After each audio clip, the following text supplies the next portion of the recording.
नहीं नहीं, ये तो रखना है, ये तो।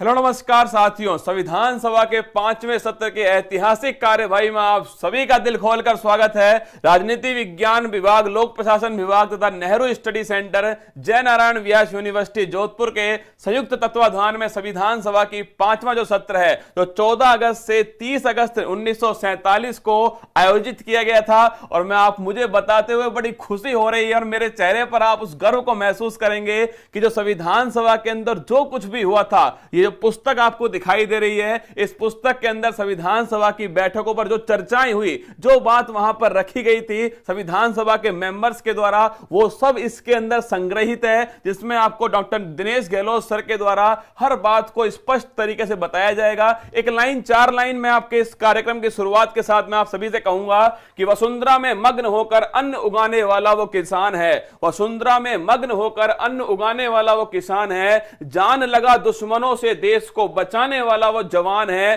फैल रही है विश्व भर में भारत की विविधता की खुशबू, पिरोता है जो हमको एक सूत्र में, वो हमारा संविधान है। मतलब कि इस विश्व का सबसे खूबसूरत दस्तावेज जो संविधान है, उस संविधान सभा में क्या क्या हुआ था। और ये सोचिए, ये वो ऐतिहासिक बैठक है जब 15 अगस्त को भारत आजाद हुआ, उससे पहले पूर्व संध्या पर आज दोस्तों ये बैठक आयोजित हो रही है। और 12 बजे मैं खुद आप सभी के बीच में जो संविधान सभा में जो प्रतिज्ञा हुई थी, जो शपथ ली गई थी, वो शपथ भी मैं आप सभी को दिलाने वाला हूं। और जितने भी यूट्यूब पर आप मुझे देख रहे हैं या जूम मीटिंग पर जो साथी हमारे साथ में जुड़े हुए हैं, उन सभी से भी मेरा निवेदन होगा कि 12 बजे जब मैं आपको शपथ दिलाऊं, आप सभी खड़े होकर के हर शब्द को दोहराइएगा मेरे साथ में और महसूस कीजिएगा उस ऐतिहासिक संविधान सभा के अंदर क्या हुआ होगा, क्या खूबसूरत वो मंजर होगा जब भारत दोस्तों आजाद हो रहा होगा और उसी समय 5वां जो सत्र है वो कार्यरत है। तो अभी हम स्टार्ट करते हैं, क्योंकि हमारे साथ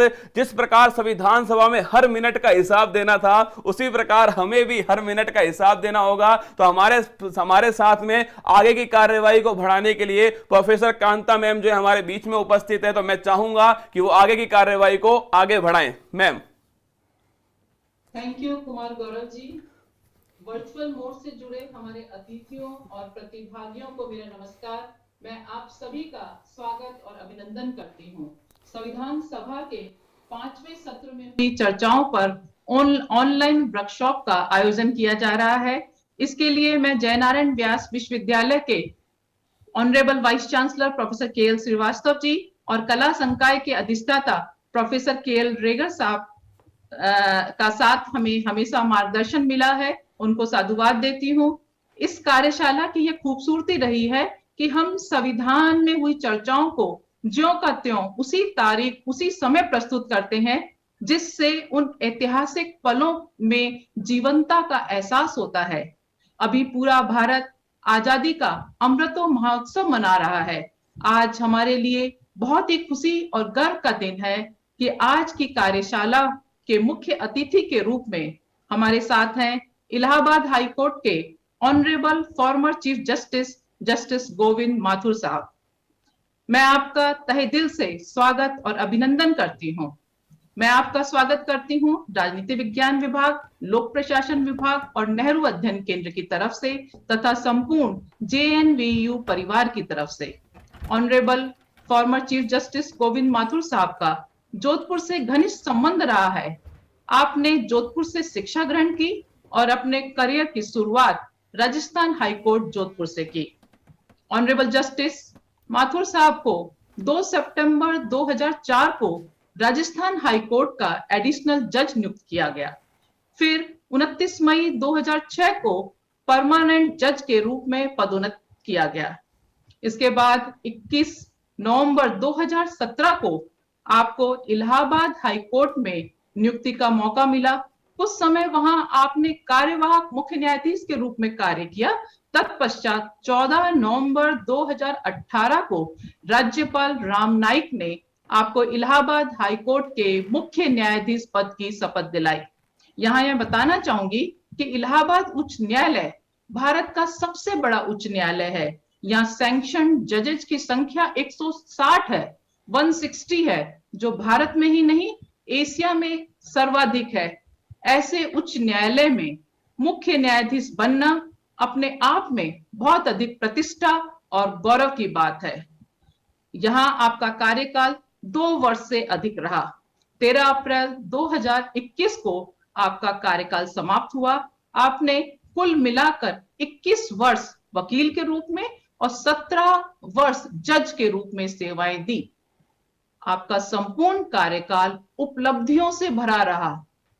मुख्य न्यायाधीश इलाहाबाद उच्च न्यायालय में रहते हुए आपने व्यक्तिगत स्वतंत्रता और मानवाधिकारों के संबंध में महत्वपूर्ण निर्णय दिए, जिसके कारण आपकी छवि मानवाधिकार के निडर रक्षक के रूप में हुई। हमने ये देखा है कि जस्टिस माथुर साहब ने मानवाधिकारों की रक्षा के लिए, व्यक्तिगत स्वतंत्रता की रक्षा के लिए बहुत अधिक तत्परता दिखाई। जैसे एग्जाम्पल के रूप में हम ले सकते हैं CAA 2019, सिटीजनशिप अमेंडमेंट एक्ट 2019 के विरोध में सारे भारत में प्रदर्शन हो रहे थे। तब यूपी सरकार ने विरोधियों की तस्वीर और उनका जो व्यक्तिगत विवरण था वो नेम एंड सेम बैनर तले लखनऊ की सड़कों पर प्रदर्शित किया। उस समय माननीय चीफ जस्टिस गोविंद माथुर ने सुओ मोटो कॉग्निजेंस लेते हुए, स्वतः संज्ञान लेते हुए इसे निजता के अधिकार का उल्लंघन माना और तुरंत बैनर हटाने का फैसला लिया और बैनर हटवाए गए। इसी तरह से अलीगढ़ मुस्लिम यूनिवर्सिटी में जब हिंसा हुई तो पुलिस अधिकारियों के खिलाफ जांच के आदेश दिए। जेलों में बंद कैदियों की दुर्दशा को देखकर स्वतः संज्ञान लेकर सरकार को डायरेक्शन दी। कोविड-19 के समय प्रवासी श्रमिकों की सुरक्षा के लिए भी स्वतः संज्ञान लेते हुए अनेक फैसले लिए। तो हम ये देखते हैं कि आपने अपने कार्यकाल में ऐसे हजारों लैंडमार्क जजमेंट दिए और कई बार सुओ मोटो कॉग्निजेंस लिया ताकि जनता का भारतीय न्याय व्यवस्था और लोकतांत्रिक व्यवस्था में विश्वास बना रहे। यह एक सुखद संयोग है कि आप डॉक्टर अंबेडकर के आदर्शों से प्रेरित हैं और डॉक्टर अंबेडकर के साथ अपना जन्मदिन साझा करते हैं। अंबेडकर की तरह आपका जन्मदिन भी 14 अप्रैल को ही है। डॉक्टर अंबेडकर की तरह आपने भी सदा constitutional morality, democratic values, rule of law, सभी को शीघ्र न्याय मिले, संवैधानिक आदर्शों का संरक्षण और संवर्धन हो, इन सब इश्यूज पर विशेष ध्यान दिया। आपका व्यक्तित्व अनुकरणीय है। ऐसे व्यक्तित्व के धनी honourable former chief justice Govind Mathur साहब को मैं पुनः अभिनंदन करती हूं, मैं उनका साधुवाद देती हूं तथा ऑनरेबल जस्टिस साहब को अपना उद्बोधन देने के लिए आमंत्रित करती हूं। ऑनरेबल जस्टिस गोविंद माथुर साहब।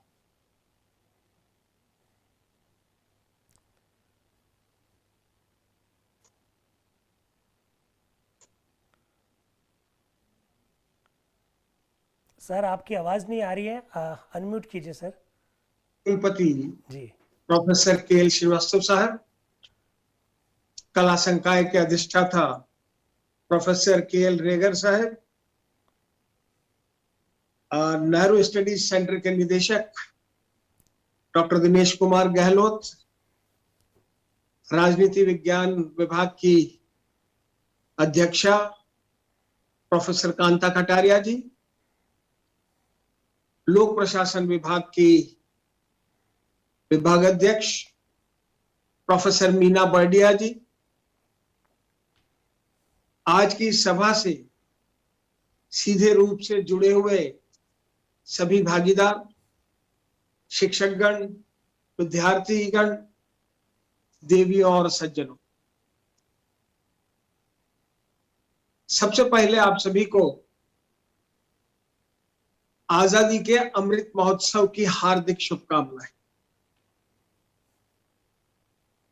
आजादी के 75 वर्ष हम पूरे करने जा रहे हैं।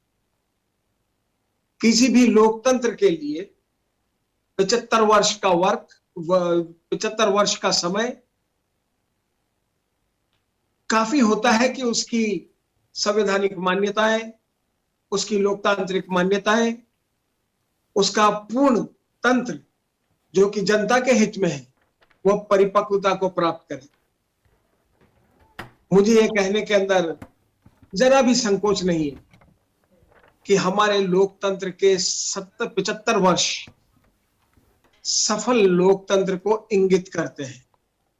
इन वर्षों में हम निरंतर अपने लोकतांत्रिक मूल्यों को, अपने संवैधानिक मूल्यों को मजबूत करते आए हैं, और जब भी ऐसा कुछ लगा कि इन पर किसी प्रकार का कोई आघात हो रहा है, इन पर किसी प्रकार की कोई इंजरी हो रही है, ये कहीं किसी प्रकार का कोई संकट है, तो हमारा सिस्टम का कोई न कोई हिस्सा, चाहे वो न्यायपालिका हो, चाहे विधायिका हो, उन्होंने आगे बढ़कर इसकी सुरक्षा और संरक्षा करने का प्रयत्न हुआ।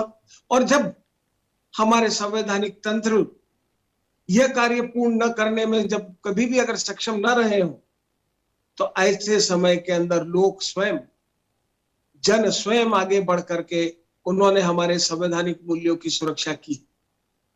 आज 75 वर्ष हमारा लोकतंत्र जब पूर्ण कर रहा है, और आप लोग एक ऐसी सभा में बैठे हैं जो रिप्लिका है आज से 75 वर्ष पूर्व संविधान सभा की, आजादी से पहले की आखिरी सभा, जो कि आजादी प्राप्त करने के बाद निरंतर रही, और जिसमें इस बात की शपथ ली गई कि हम अपनी लोकतांत्रिक व्यवस्था को सुदृढ़ करेंगे।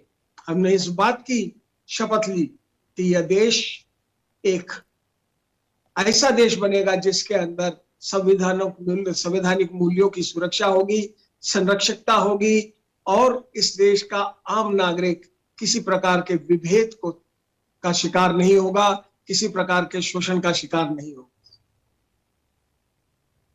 मुझे इस कार्यक्रम के बारे में जब नेहरू अध्ययन केंद्र के निदेशक श्री दिनेश गहलोत साहब ने बताया, तो मुझे लगा कि इस कॉन्सेप्ट को अपने आप में सोचना एक बहुत बड़ी बात है। आज हम अपने इस मंच से अपने लोगों को इस बात से परिचय करा रहे हैं कि वो कौन सी प्रक्रिया रही जिससे हमने एक ठोस संविधान को बनाया। और जब ठोस संविधान बनाने की बात होती है तो उसका अर्थ ये होता है कि हमने एक ऐसा देश बनाया, एक ऐसा मजबूत लोकतंत्र बनाया, एक ऐसा राष्ट्र बनाया जो रूल ऑफ लॉ से गवर्न होता है, जहां विधि का शासन है।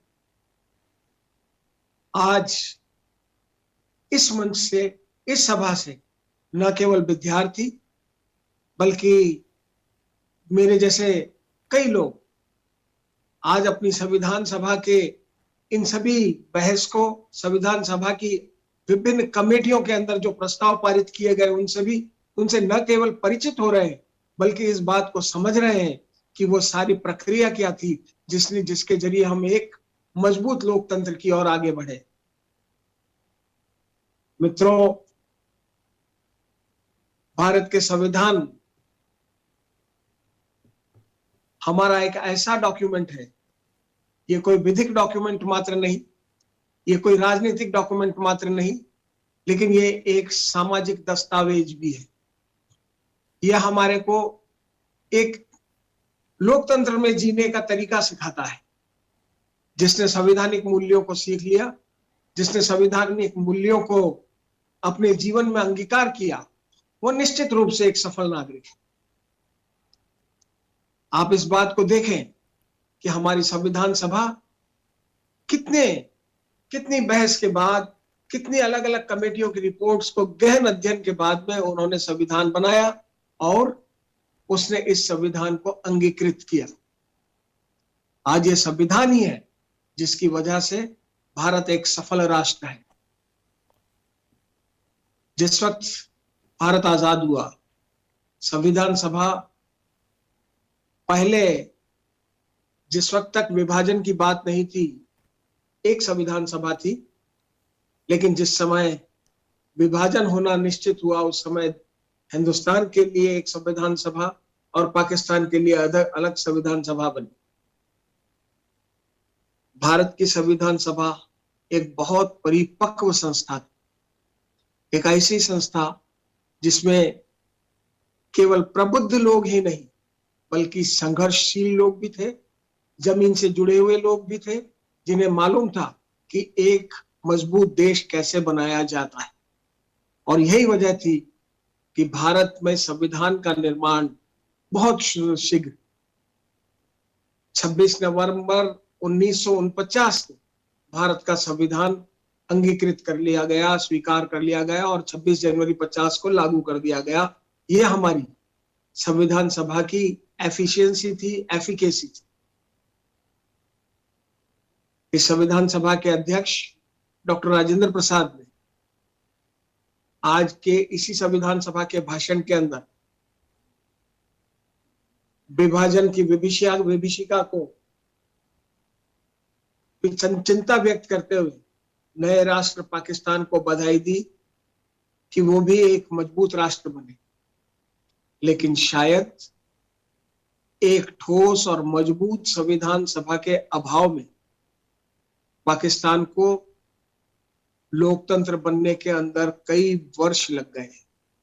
शायद इतिहास के अंदर ये पहली बार ऐसा है कि पाकिस्तान में तीसरी बार लगातार चुनाव के जरिए सरकार चुनी गई है और वहां उसके बावजूद भी संकट लोकतंत्र का समाप्त नहीं हुआ है।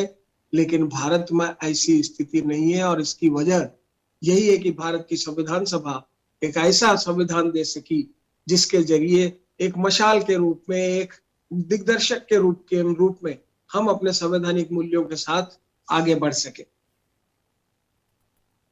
आज जिस सभा का आयोजन आपने आयोजित किया है वो शायद संविधान सभा की सबसे महत्वपूर्ण सभा थी। एक ऐसी सभा जिसके अंदर संवैधानिक मूल्यों को जनता के समक्ष रखा गया। एक ऐसी सभा जिसके अंदर इस सभा के अध्यक्ष डॉक्टर राजेंद्र प्रसाद ने एक दृष्टि दी और उसके बाद पंडित जवाहरलाल नेहरू ने विश्व के राजनीतिज्ञों के एक सबसे महत्वपूर्ण उद्बोधन ट्रस्ट विद डेस्टिनी वह भाषण दिया और इन दोनों ने ही हमारा देश कैसा होगा, यह देश किस तरह आगे बढ़ेगा, हमारी मान्यताएं क्या होगी, हमारे मूल्य क्या होंगे, इस सब पे जोर दिया। मित्रों, मैं जब आज के इस सभा की बात कर रहा हूं तो लगता है कि मुझे उन महान नेताओं के प्रति नतमस्तक होना चाहिए। इस राष्ट्र के हर नागरिक को उन महान नेताओं के प्रति नतमस्तक होना चाहिए जिन्होंने हमारी आकांक्षाओं के अनुरूप एक संविधान का निर्माण किया। आज जो उद्बोधन डॉक्टर राजेंद्र प्रसाद ने संविधान सभा के अध्यक्ष के रूप में दिया, कॉन्स्टिट्यूएंट असेंबली के अध्यक्ष के रूप में दिया, वह भी निश्चित रूप से एक अद्भुत उद्बोधन है। सबसे महत्वपूर्ण बात यह है कि डॉक्टर राजेंद्र प्रसाद ने अपने उद्बोधन को ना अंग्रेजी में देना उचित समझा, ना हिंदी में देना उचित समझा, ना उर्दू में देना उचित समझा, लेकिन उन्होंने हिंदुस्तानी भाषा को स्वीकार किया। एक ऐसी भाषा जो आपकी और हमारी रोजाना की भाषा है। संविधान सभा में इसीलिए अगर आप देखेंगे तो उसकी प्रोसीडिंग्स के अंदर यह मेंशन हुआ कि आज ये डॉक्टर राजेंद्र प्रसाद का भाषण हिंदुस्तानी सभा में हिंदुस्तानी में दिया गया। यह हमारे लिए गर्व की बात है कि यह आम जनता की भाषा में, आम जनता की बोलचाल की भाषा में उन्होंने उस संविधान की रूपरेखा हमें बताई, जिससे कि यह दुनिया का सबसे बड़ा लोकतंत्र निर्मित हुआ। साथियों, डॉक्टर राजेंद्र प्रसाद ने अपने उद्बोधन में सबसे पहले भगवान को याद करते हुए, भगवान के प्रति आभार व्यक्त करते हुए आजादी के आंदोलन में कुर्बानी देने वाले हर व्यक्ति को, हर शख्स को, आजादी के आंदोलन में योगदान देने वाली हर संस्था को आज धन्यवाद दिया, उनको याद किया। डॉक्टर राजेंद्र प्रसाद ने संविधान सभा के 5वें सत्र के अपने उद्बोधन में सारे विश्व को, विश्व के नागरिकों को और राजनेताओं को कई महत्वपूर्ण संदेश दिए। कुछ देर में, जैसा कि मुझे लगता है कि डॉक्टर राजेंद्र प्रसाद का उद्बोधन भी पढ़ा जाएगा, पंडित नेहरू का उद्बोधन भी पढ़ा जाएगा और डॉक्टर राधाकृष्णन का उद्बोधन भी संविधान सभा की इस सभा का हिस्सा था, तो इस पूरे सत्र में इनको भी पढ़ा जाएगा।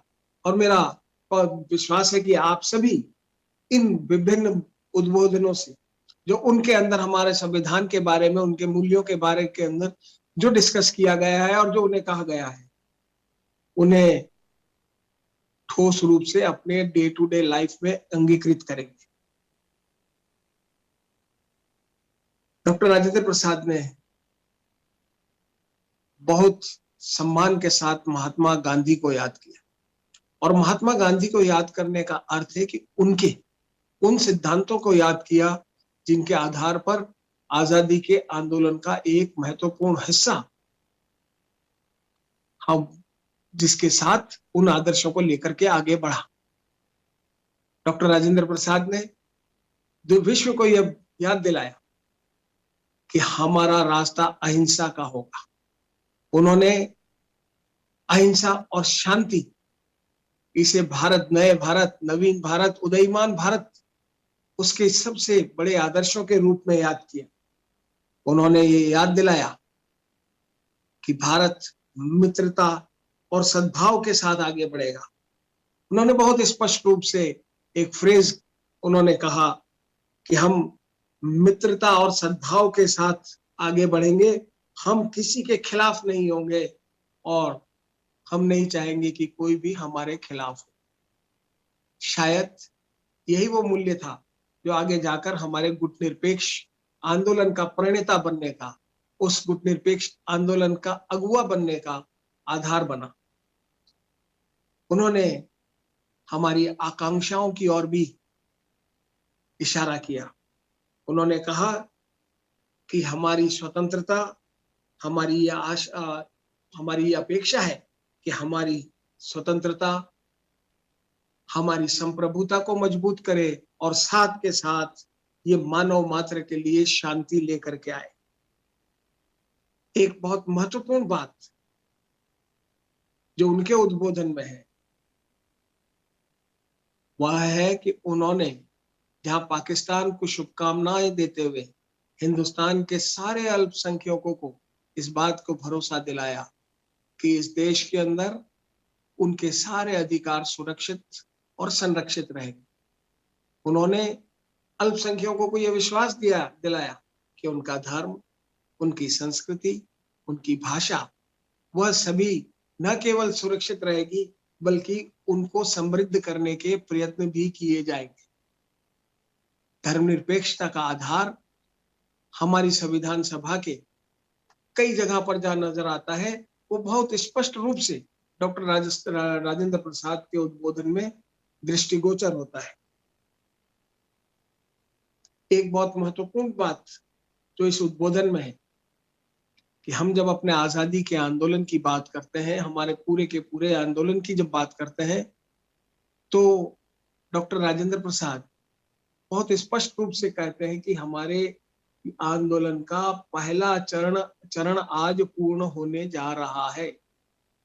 इसका मायने यह है कि हम एक संप्रभु राष्ट्र बनने जा रहे हैं, एक स्वतंत्र राष्ट्र बनने जा रहे हैं, लेकिन इसका दूसरा चरण जो राष्ट्र निर्माण का चरण है, जो देश के बनाने का चरण है, वो शुरू होने जा रहा है। और उसके लिए हमारा सबसे बड़ा औजार सबसे बड़ा वेपन, सबसे बड़ा निर्देशक, सबसे बड़ा हमारा गाइड हमारा संविधान है।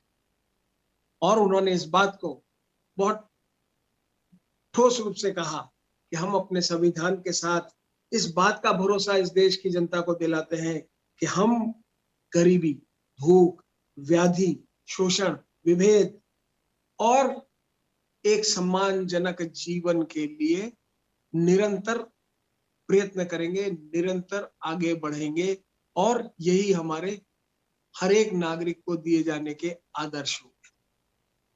मित्रों, मैं ये तो नहीं कहता कि इन आदर्शों की पूर्ति हो चुकी है, लेकिन हमारा राष्ट्र, हमारा देश निर्माण की एक प्रक्रिया से गुजर रहा है। हमारा देश एक ऐसे संक्रमण काल से गुजर रहा है जिनमें हमें अपने राष्ट्रीय आंदोलन के दूसरे हिस्से में हमारे संविधान के मूल्यों को और अधिक मजबूत करना है। हमें समानता के अधिकार को, भ्रातृत्व के अधिकार को, हमें की भावना को, हमें धर्मनिरपेक्षता के सिद्धांत को, इन सभी को मजबूत करना है। इसी 5वें सत्र में पंडित नेहरू का उद्बोधन, शायद उसकी चर्चा करना अभी मैं इसलिए नहीं करूंगा क्योंकि वह आप लोग करने जा रहे हैं और वह इतना प्रसिद्ध वक्तव्य है, एक इतना प्रसिद्ध उद्बोधन है, ट्रस्ट विद डेस्टिनी, कि वह दुनिया के अंदर हर विद्यार्थी, चाहे वो राजनीति का हो, विधि का हो, सामाजिक ज्ञान का हो, वह उससे कहीं न कहीं 2-4 अवश्य होता है। आप लोग उसे और अभी सुनने वाले हैं, समझने वाले हैं, पढ़ने वाले हैं। लेकिन निसंदेह पंडित नेहरू ने, जिन्होंने कि इस संविधान को बनाने के लिए पहले ऑब्जेक्टिव रिजोल्यूशन ड्राफ्ट किया था, उन्होंने एक बहुत महत्वपूर्ण दिशा इस देश को अपने उद्बोधन से दी। और आज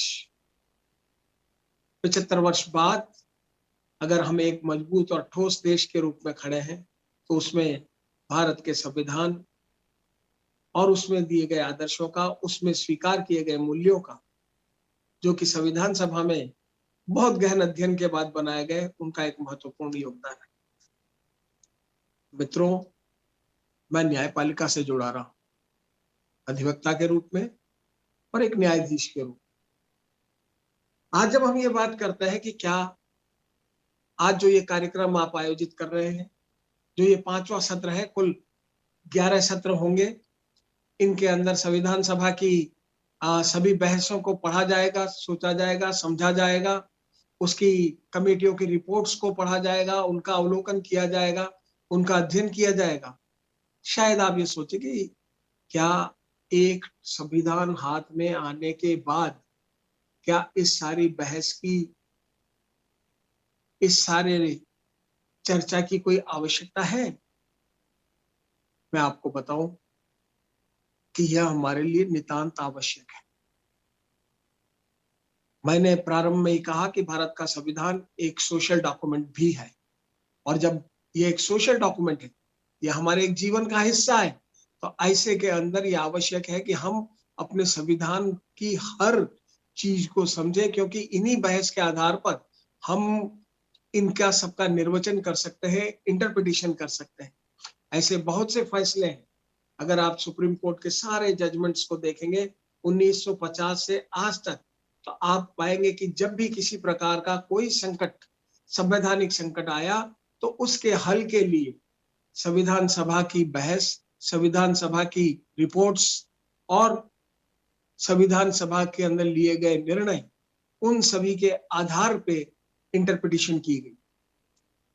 मैं 1950 के अंदर अगर जाऊं पुराने जजमेंट्स के अंदर, तो चाहे वो रोमेश थापर वाला जजमेंट हो, चाहे और भी लैंड रेवेन्यू से रिलेटेड जजमेंट्स हो, पर्सनल लिबर्टी वाले जजमेंट्स हो, उन सभी के अंदर भारत की हमारी संविधान सभा की क्या मंशा रही, उन सभी को डिस्कस किया गया।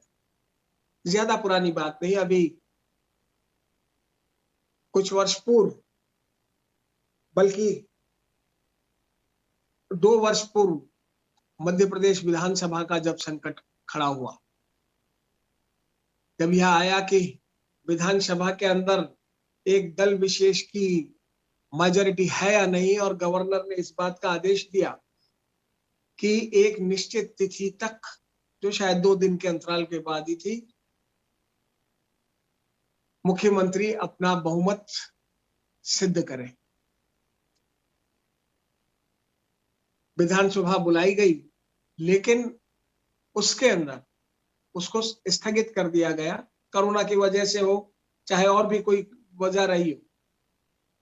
लेकिन गवर्नर ने इमीडिएटली दूसरा ऑर्डर किया और उन्होंने कहा कि आप कल ही वापस अपनी विधानसभा की बैठक बुलाइए और अपना बहुमत सिद्ध करिए।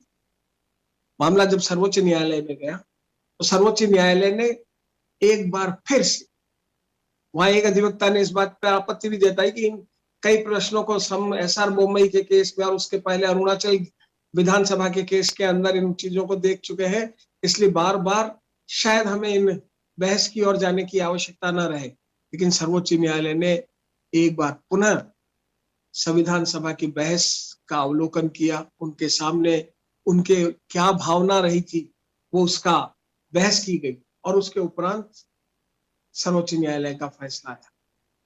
यह आवश्यक नहीं है कि आप जो इंटरप्रिटेशन, जो व्याख्या की गई उससे सिद्धांत सहमत हो, लेकिन इस बात को आप अवश्य मानेंगे कि हमारे फैसलों में संविधान सभा की बहस का, संविधान सभा की रिपोर्ट्स का, उनका अपना एक महत्व है।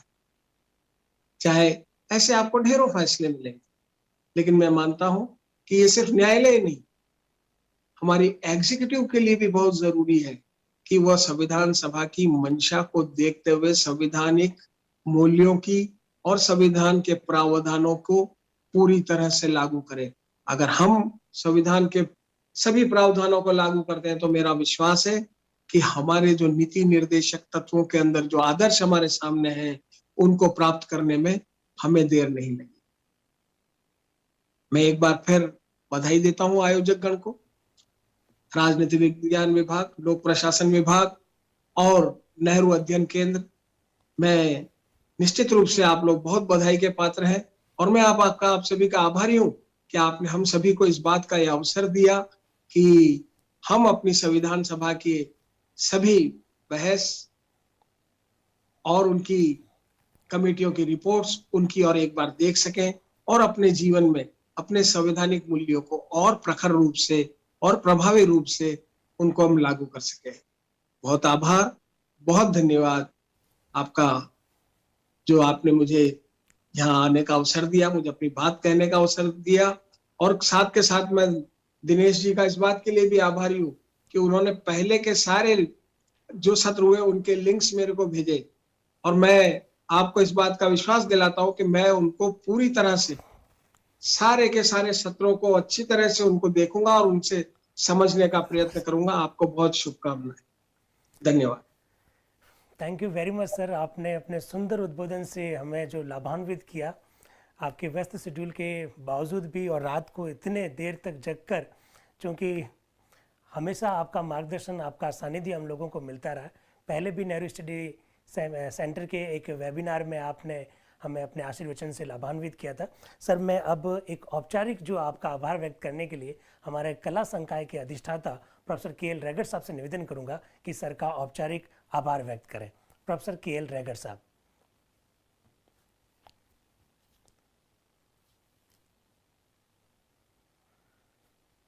KL रैगर साहब, सर आवाज आ रही है?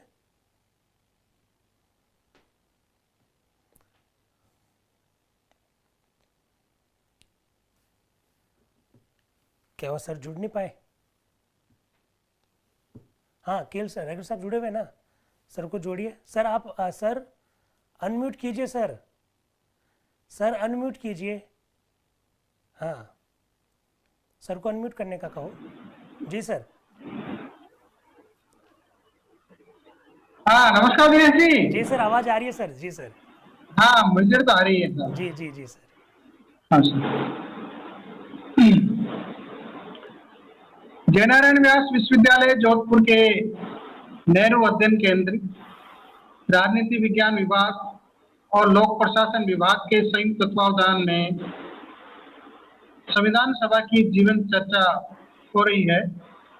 और इस जीवन चर्चा में आज मुख्य अतिथि के रूप में हमारे सामने विराजमान है इलाहाबाद न्यायालय के उच्च न्यायालय के मुख्य न्यायाधीश श्रीमान गोविंद माथुर साहब। मैं प्रणाम करता हूं सर, आपको बहुत बहुत प्रणाम। आपको माथुर साहब ने अपना अमूल्य समय देकर के और अपने विचारों से अवगत करा करके हमें न केवल लाभान्वित किया अपितु उचित मार्गदर्शन देकर के इस संविधान सभा की कार्यवाही के लिए हमारा मार्गदर्शन प्रदान किया। मैं जस्टिस माथुर साहब का हृदय से आभार प्रकट करता हूं कि उन्होंने इस रात्रि वेला में हमारे सामने आकर और हमें प्रबोधित किया तथा संविधान सभा के जो निर्णय हुए उस समय उनकी नवीन जानकारी दी। माथुर साहब के बारे में जैसा कि प्रोफेसर कांता जी ने परिचय देते समय बताया कि वो देश में उन महान न्यायविदों के रूप में जाने जाते हैं जिन्होंने महत्वपूर्ण फैसले देकर के एक सिद्धांत को, एक आदर्श को समाज में स्थापित करने का प्रयास किया। आज की चर्चा में उन्होंने डॉक्टर राजेंद्र प्रसाद और पंडित जवाहरलाल नेहरू की भूमिका के संदर्भ में हमें जानकारी देकर हमारा नवाचार किया। हम उनके आभारी हैं कि उन्होंने संविधान के संबंध में महत्वपूर्ण जानकारी देकर न केवल हमारा ज्ञानवर्धन किया अपितु हमें एक दिशा प्रदान करते हुए हमें बताया कि संविधान सभा के दौरान किन किन मुद्दों पर और किन किन महापुरुषों ने चर्चा की। मैं इस संबंध में धन्यवाद देना चाहूंगा राजनीति विज्ञान विभाग की विभागाध्यक्ष प्रोफेसर कांता जी कटारिया और लोक प्रशासन विभाग की अध्यक्षा प्रोफेसर मीना बढ़िया को कि उन्होंने अपने वक्त से इस कार्यक्रम को जीवंतता प्रदान करने के लिए अपना अमूल्य समय प्रदान किया। साधुवाद के पात्र हैं डॉक्टर दिनेश गहलोत, निदेशक नेहरू अध्ययन केंद्र, जो विगत 7 महीने से भी अधिक समय से लगातार संविधान सभा में चर्चा करवा रहे हैं और आज इसी संविधान सभा का ये 5वां सत्र है और ये 5वां सत्र इसलिए भी महत्वपूर्ण है क्योंकि इस सत्र के दौरान ही देश की आजादी का अनुबंध हुआ था।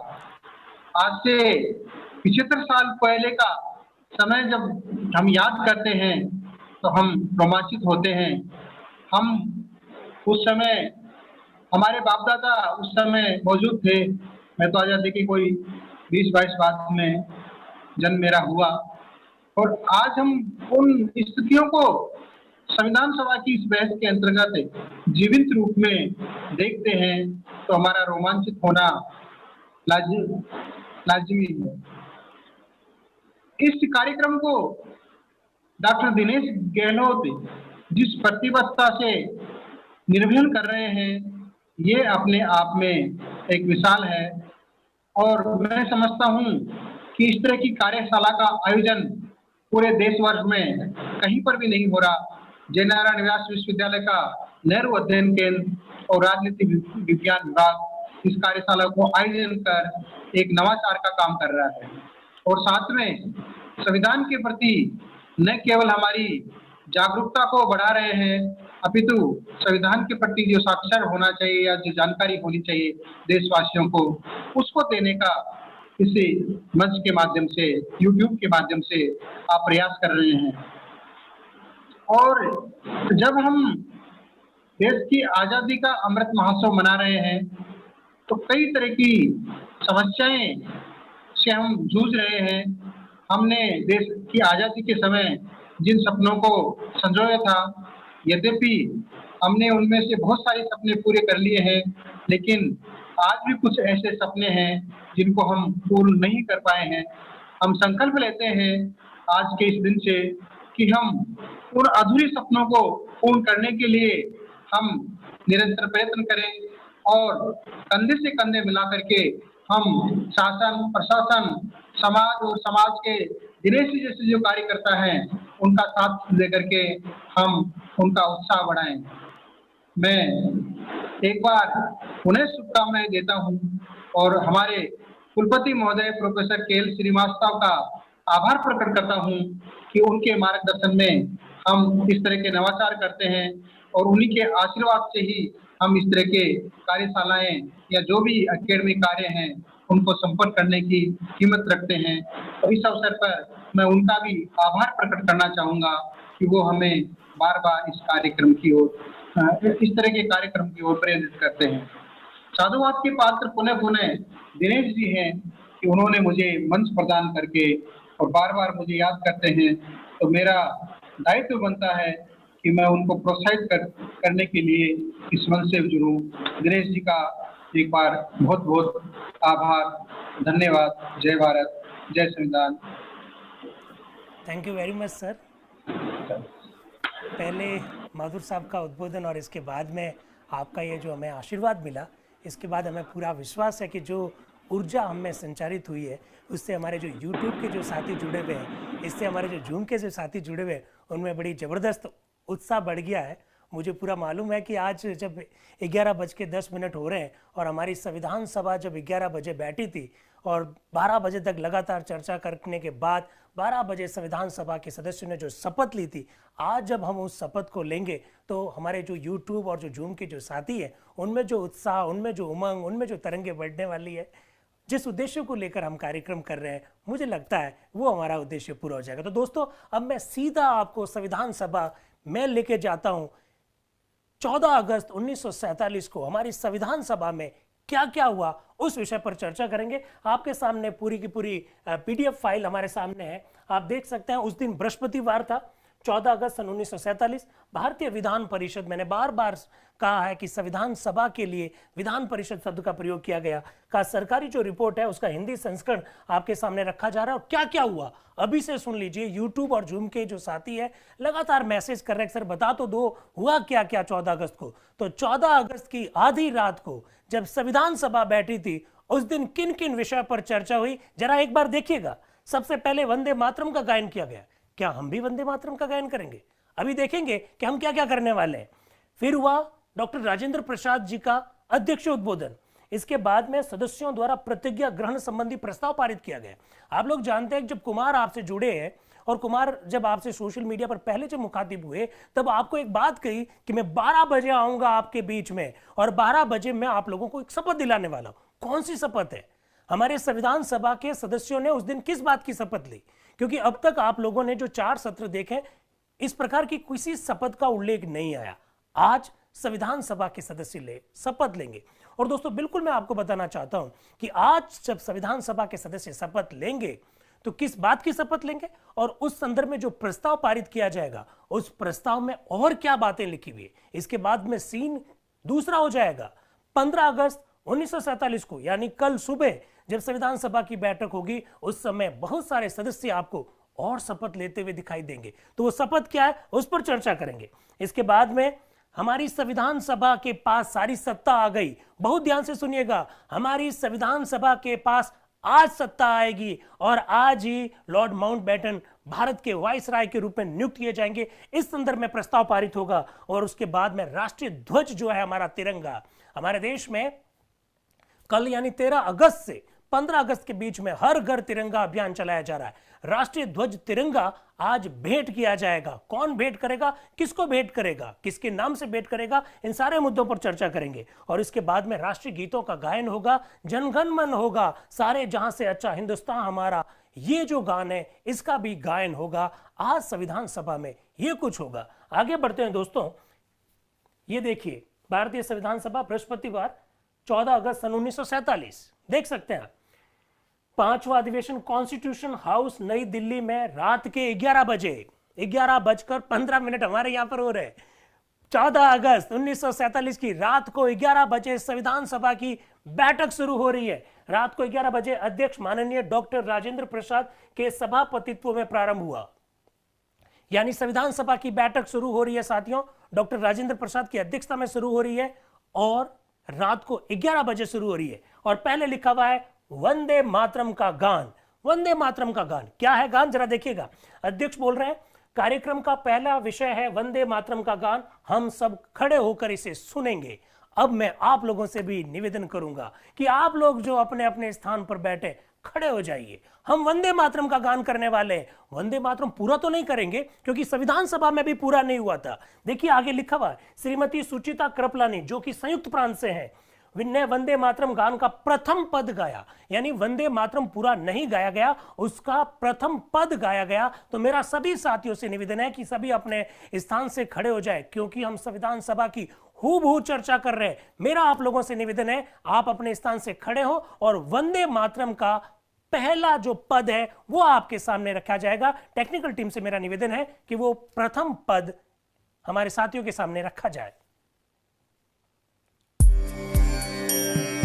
वंदे मातरम, वंदे मातरम, सुजलां सुफलां मलयज शीतलां।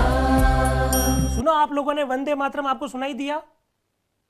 नहीं सुनाई दिया, हमारे यहां पर सुनाई दिया, शायद टेक्निकल ग्लिचेस की वजह से आपको सुनाई नहीं दिया होगा। तो वंदे मातरम के प्रथम पद का जो गान है वो यहां पर रखा गया। इसके बाद में डॉक्टर राजेंद्र प्रसाद जो कि संविधान सभा के अध्यक्ष है, उनका एक बहुत सुंदर सा संबोधन जिसकी तरफ जस्टिस माथुर साहब इशारा कर रहे थे, बार बार उनके कुछ शब्दों को, कुछ वाक्यों को रखा गया। डॉक्टर राजेंद्र प्रसाद जी का उद्बोधन आपके सामने ला रहे हैं। देखिए वो क्या कह रहे हैं। हमारे इतिहास के इस अहम मौके पर जब वर्षों के संघर्ष और जहदोजहद के बाद हम अपने देश के शासन की बागडोर अपने हाथों में लेने जा रहे हैं, हमें उसे परम पिता परमात्मा को याद करना चाहिए जो मनुष्यों और देशों के भाग्य को बनाता है। और हम उन अनेकानेक ज्ञात और अज्ञात, जाने और अनजाने पुरुष और स्त्रियों के प्रति श्रद्धांजलि अर्पित करते हैं। डॉक्टर राजेंद्र प्रसाद का बहुत सुंदर सा उद्बोधन प्रारंभ हो रहा है और उन्होंने उद्बोधन के प्रारंभ में यह कह दिया, हम परम पिता परमेश्वर को आज याद कर रहे हैं जिनकी कृपा की वजह से हम देश की आजादी की ओर बढ़ रहे हैं। आज उन जाने अनजाने ऐसे बहुत सारे लोगों ने जो अपनी शहादत दी, उनको हम याद कर रहे हैं, उनके प्रति श्रद्धांजलि अर्पित कर रहे हैं। ऐसा डॉक्टर राजेंद्र प्रसाद के संबोधन की कुछ पंक्तियां हैं। आगे वो बोल रहे हैं, जिन्होंने इस देश की प्राप्ति के लिए अपने प्राण निछावर कर दिए, हंसते हंसते फांसी की तख्तियों पर चढ़ गए, गोलियों के शिकार बन गए, जिन्होंने जेल खानों में और काला पानी के टापू में घुलकर अपने जीवन का उत्सर्ग किया, जिन्होंने बिना संकोच माता पिता, स्त्री संतान, भाई बहन, यहां तक कि देश को भी छोड़ दिया और धन जन सबका बलिदान कर दिया। आज उनकी तपस्या और त्याग का ही फल है कि हम इस दिन को देख रहे हैं। आज से ठीक 75 वर्ष पहले डॉक्टर राजेंद्र प्रसाद संविधान सभा में उन शहीदों को श्रद्धांजलि व्यक्त कर रहे हैं।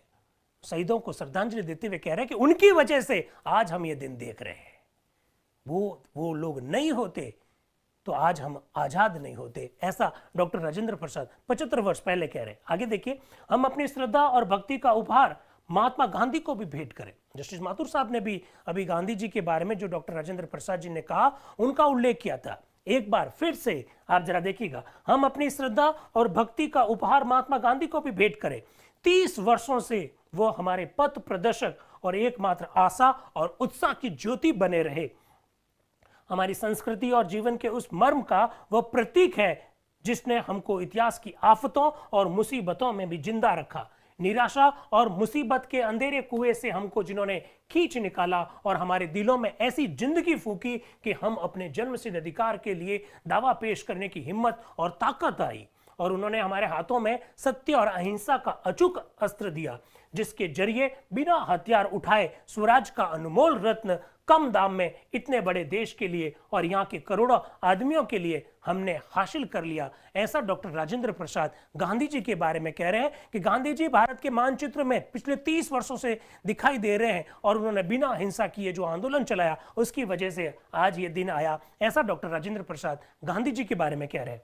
हमारे जैसे कमजोर लोगों को भी उन्होंने बड़ी चतुराई के साथ, अचल संकल्प के साथ और देश के लोगों में अपने अस्त्र में और सबसे अधिक ईश्वर में अटल विश्वास के साथ आगे बढ़ाया। हमारा कर्तव्य है हम सच्चे और अटल बने रहे। मैं आशा करता हूं कि अपनी विजय की घड़ी में हिंदुस्तान उस अस्त्र को नहीं छोड़ेगा और उसके मूल्य को कम करके नहीं आकेगा जिसने उसे निराशा के गर्त से निकालकर ऊपर उठाया।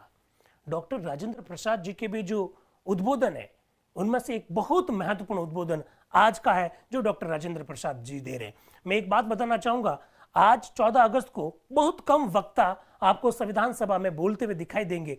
आज पहले डॉक्टर राजेंद्र प्रसाद जी का भाषण को देखेंगे और इसके बाद में जिनकी और जस्टिस माथुर साहब भी इशारा कर रहे थे वो भाषण है नियति से सामना, जो कि पंडित जवाहरलाल नेहरू ने दिया था, उस पर भी हम लोग बात करेंगे।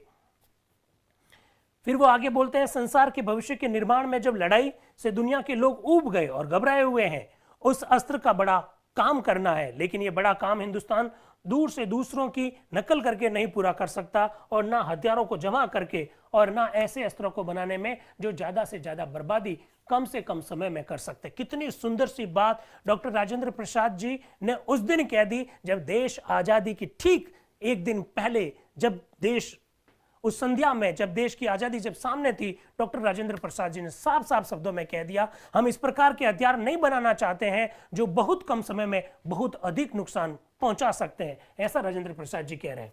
आज इस देश को मौका मिला है, किस बात का मौका मिला है? हम आशा करते हैं कि इसमें उतनी हिम्मत और शक्ति होगी कि वह संसार के सामने लड़ाई, मृत्यु और बर्बादी से बचाने का अपना अस्त्र पेश कर सकेगा। संसार को इसकी जरूरत है। अगर वह लड़खड़ाता हुआ बर्बरता के युग से जहां से निकल आने का वह दावा करता है, फिर पहुंचना नहीं चाहता है, तो वह इसका स्वागत भी करेगा। डॉक्टर राजेंद्र प्रसाद जी हिंसा का प्रबल विरोध करते हुए यहां दिखाई देते हैं। अहिंसा का जो गांधी जी का जो सूत्र है उसको रख रहे हैं। आगे कह रहे हैं, दुनिया के सभी देशों को हम विश्वास दिलाना चाहते हैं कि हम अपने इतिहास के अनुसार सबके साथ दोस्ती, मित्रता का बर्ताव रखना चाहते हैं। किसी से हमारा कोई द्वेष नहीं है, हम किसी के साथ घात नहीं करना है और हम उम्मीद करते हैं कि हमारे साथ भी कोई ऐसा नहीं करेगा। डॉक्टर राजेंद्र प्रसाद जी का ये जो संक्षिप्त उद्बोधन है उसमें भारत की भविष्य की विदेश नीति क्या होगी, हमारे देश के अंतर्राष्ट्रीय संबंध कैसे होंगे, उसका भी साफ साफ आपको उल्लेख यहां दिखाई देगा। क्या कह रहे हैं वो? हमको किसी के साथ घात नहीं करना है, हम किसी के साथ द्वेष नहीं रखते हैं और बिल्कुल अन्य लोगों से भी ये उम्मीद करते हैं कि वो हमारे साथ द्वेष नहीं रखे, हमारे साथ घात नहीं करे। ऐसा वो कह रहे हैं। जिस देश को ईश्वर और प्रकृति ने एक बनाया था उसके आज दो टुकड़े हो गए। आप लोग जानते हैं साथियों, देश को आजादी मिल रही है लेकिन साथ साथ में देश का विभाजन भी हो रहा है। डॉक्टर राजेंद्र प्रसाद जी देश के विभाजन पर क्या कह रहे हैं जरा देखिएगा। जिस देश को ईश्वर और प्रकृति ने एक बनाया था उसके आज दो टुकड़े हो गए। नजदीक के लोगों से बिछुड़ना तो दुखदाई होता ही है, बिछुड़ना हमेशा दुखदाई होता है। ऐसे लोगों से भी बिछुड़ना जिनके साथ थोड़े ही दिनों का संबंध हो दुखदाई होता है। इसलिए मुझे यह कहना पड़ता है कि इस बंटवारे से हमारे दिल में दुख है, मगर इसके बावजूद हम आपकी तरफ से और अपनी ओर से पाकिस्तान के लोगों को अपनी नेक नियति और उनकी तरक्की और कामयाबी के लिए अपनी सदिच्छा, सद्भावना प्रकट करना चाहते हैं। ऐसा डॉक्टर राजेंद्र प्रसाद जी कह रहे हैं। वो कह रहे हैं ईश्वर ने हमको एक करा, प्रकृति ने हमको एक करा, लेकिन हमारा विभाजन हो रहा है। आज हम पाकिस्तान की नेक नियति और सद्भावना व्यक्त करते हैं, ऐसा राजेंद्र प्रसाद जी कह रहे हैं। फिर वो कह रहे हैं, जिस शासन के काम में आज वे लग रहे हैं उसमें हम उनकी पूरी कामयाबी चाहते हैं। ऐसे लोगों जो बंटवारे से दुखी है और पाकिस्तान में रह गए, हम अपनी शुभकामनाएं भेजते हैं। उनको घबराना नहीं चाहिए, अपने घर बार, धर्म और संस्कृति को बचाए रखना चाहिए और हिम्मत और सहिष्णुता से काम लेना चाहिए। उनके ऐसा भय करने का कोई कारण नहीं है कि उनके साथ ठीक और न्यायपूर्ण बर्ताव नहीं होगा और उनकी रक्षा नहीं होगी। जो आश्वासन दिया गया है उसको मान लेना चाहिए और जहां पर वे आज रह रहे हैं वहां अपनी वफादारी और सच्चाई से अपनी मुनासिब जगह उन्हें हासिल करना चाहिए। डॉक्टर राजेंद्र प्रसाद जी, ऐसे लोग जो पाकिस्तान में रह जाएंगे, ऐसे लोग जो वहां अल्पसंख्यक रह जाएंगे, उन्हें वो आश्वासन दे रहे हैं कि आपको जो इस देश ने आश्वासन दिया उस आश्वासन पर आप भरोसा कीजिए, आपके साथ अन्याय नहीं होगा, ऐसा वो कह रहे हैं। फिर वो आगे देखिए, हिंदुस्तान में जो अल्पसंख्यक लोग हैं, जरा बहुत ढंग से इसको सुन लीजिएगा, हिंदुस्तान में जो अल्पसंख्यक लोग हैं, हिंदुस्तान में जो अल्पसंख्यक लोग हैं उनको हम आश्वासन देना चाहते हैं कि उनके साथ ठीक और इंसाफ का बर्ताव होगा और उनके और दूसरों के बीच कोई फर्क नहीं किया जाएगा।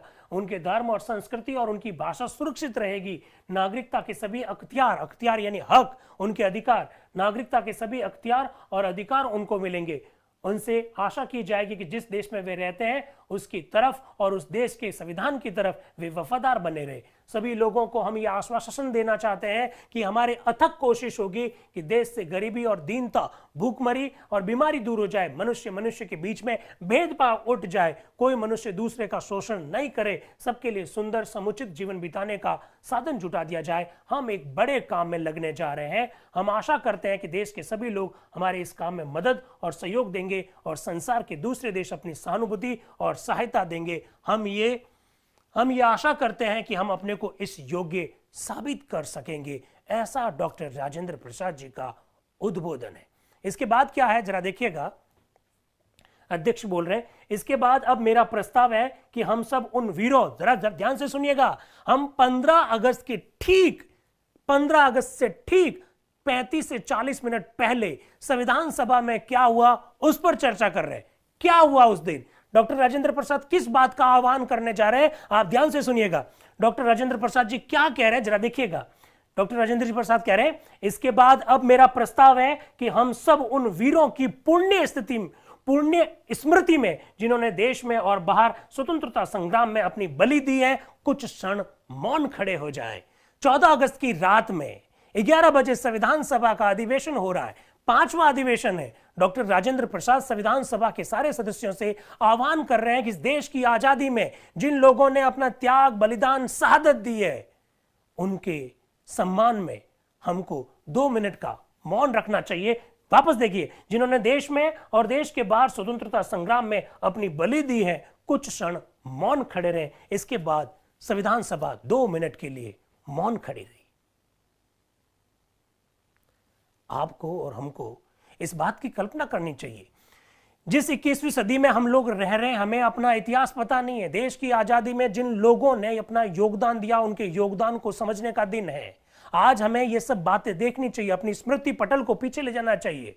किस तरह से बातें हुई, किस तरह से देश को आजादी मिली, किन किन कठिनाइयों का सामना करना पड़ा, संविधान निर्माण के समय कौन कौन सी बातें हुई, ये सारी बातें इसी उद्देश्य से आप लोगों के सामने रखी जा रही है। तो इसके बाद में सभा में 2 मिनट का मौन हुआ। इसके बाद जरा देखिएगा, सदस्यों द्वारा प्रतिज्ञा ग्रहण संबंधी प्रस्ताव। अब अध्यक्ष पंडित जवाहरलाल नेहरू जी का नाम बोलेंगे और अब पंडित जवाहरलाल नेहरू जी का नाम बोलने के बाद नेहरू जी का वह ऐतिहासिक भाषण जिसको हम लोग ट्विस्ट विद डेस्टिनी कहते हैं, नियति से सामना कहते हैं, नेहरू जी के ऐतिहासिक भाषणों में से ये एक है। और उसी ऐतिहासिक भाषण में नेहरू जी प्रस्ताव रखेंगे एक प्रतिज्ञा के संदर्भ में। वो प्रतिज्ञा पारित होगी, इसके बाद में प्रतिज्ञा के बारे में भी कुछ बातें और पारित होगी, उस पर चर्चा करेंगे। और अंत में क्या होगा, वो कौन सी प्रतिज्ञा थी जिस पर कुमार सर बात करेंगे। चलिए जरा देखिए अध्यक्ष आप क्या कह रहे हैं। अब मैं पंडित जवाहरलाल नेहरू से अपना प्रस्ताव उपस्थित करने के लिए कह रहा हूं। अब आए पंडित जवाहरलाल नेहरू, संयुक्त प्रांत से हैं, जरा सुन लीजिएगा नियति से सामना का भाषण। ठीक इसी समय आज से 75 साल पहले पंडित जवाहरलाल नेहरू ने 14 अगस्त 1947 को संविधान सभा में लगभग 11:25-27 के करीब पंडित जवाहरलाल नेहरू ने नियति से सामना जो भाषण दिया, वो भाषण आपके सामने हूबहू रखा जा रहा है। जरा देखिएगा वो भाषण क्या है। साहब सदर, कई वर्ष हुए हमने किस्मत से एक बाजी लगाई थी, एक इकरार किया था, एक प्रतिज्ञा की थी। अब वक्त आया है कि हम इसे पूरा करें। बल्कि वह पूरा तो शायद अभी भी नहीं हुआ है, लेकिन फिर भी एक बड़ी मंजिल पूरी हुई है। हम वहां पहुंचे हैं। मुनासिब है ऐसे वक्त में पहला काम हमारा यह हो कि हम एक प्रण और एक नई प्रतिज्ञा फिर से करें, फिर से एक इकरार करें। आइंदा हिंदुस्तान और हिंदुस्तान के लोगों की सेवा करने का इकरार करें। चंद मिनटों में यह असेंबली एक पूरी तौर से आजाद खुद मुख्तार असेंबली हो जाएगी। पंडित नेहरू जी ने घोषणा कर दी कि कुछ क्षण में हमारी ये जो संविधान सभा है वो आजाद सभा हो जाएगी। पंडित नेहरू जी घोषणा कर रहे हैं कुछ क्षणों में। क्या बोल रहे हैं, वापस जरा सुनिएगा। चंद मिनटों में यह असेंबली एक पूरी तौर से आजाद खुद मुख्तार असेंबली हो जाएगी और यह असेंबली नुमाइंदगी करेगी एक आजाद खुद मुख्तार मुल्क का। यह सभा हमारे एक आजाद देश की नुमाइंदगी करेगी, ऐसा पंडित नेहरू कह रहे हैं। फिर कह रहे हैं इसके ऊपर जबरदस्त जिम्मेदारियां आती है और अगर हम इन जिम्मेदारियों को पूरी तौर से महसूस ना करें तब शायद हम अपना काम पूरी तरह से ना कर सकेंगे। देश को आजादी मिल रही है तो आजादी के साथ साथ हमारे साथ में जिम्मेदारियां भी आ रही है और अगर हमने जिम्मेदारियों को महसूस नहीं किया तो फिर देश की आजादी का कोई मतलब नहीं है, ऐसा नेहरू जी कहना चाह रहे हैं। फिर देखिएगा, इसलिए यह जरूरी हो जाता है कि इस मौके पर पूरी तौर से सोच समझकर इसका इकरार करें। जो रिजोल्यूशन, जो प्रस्ताव मैं आपके सामने पेश कर रहा हूं वह इसी इकरार, इसी प्रतिज्ञा का है। हमने एक मंजिल पूरी कर ली है, ऐसा पंडित नेहरू जी कह रहे हैं। हमने एक मंजिल पूरी की है और आज उसकी खुशियां मनाई जा रही है। हमारे दिल में भी खुशी है और इस कदर गुरूर है और इंतमान है, लेकिन यह भी हम जानते हैं कि हिंदुस्तान भर में खुशी नहीं है। पंडित नेहरू जी कह रहे हैं आज हमें बहुत खुशी है, आज हमारा देश आजाद होने वाला, आज हमारे दिल में खुशी है। लेकिन वो कह रहे हैं हिंदुस्तान का एक भाग खुश नहीं है।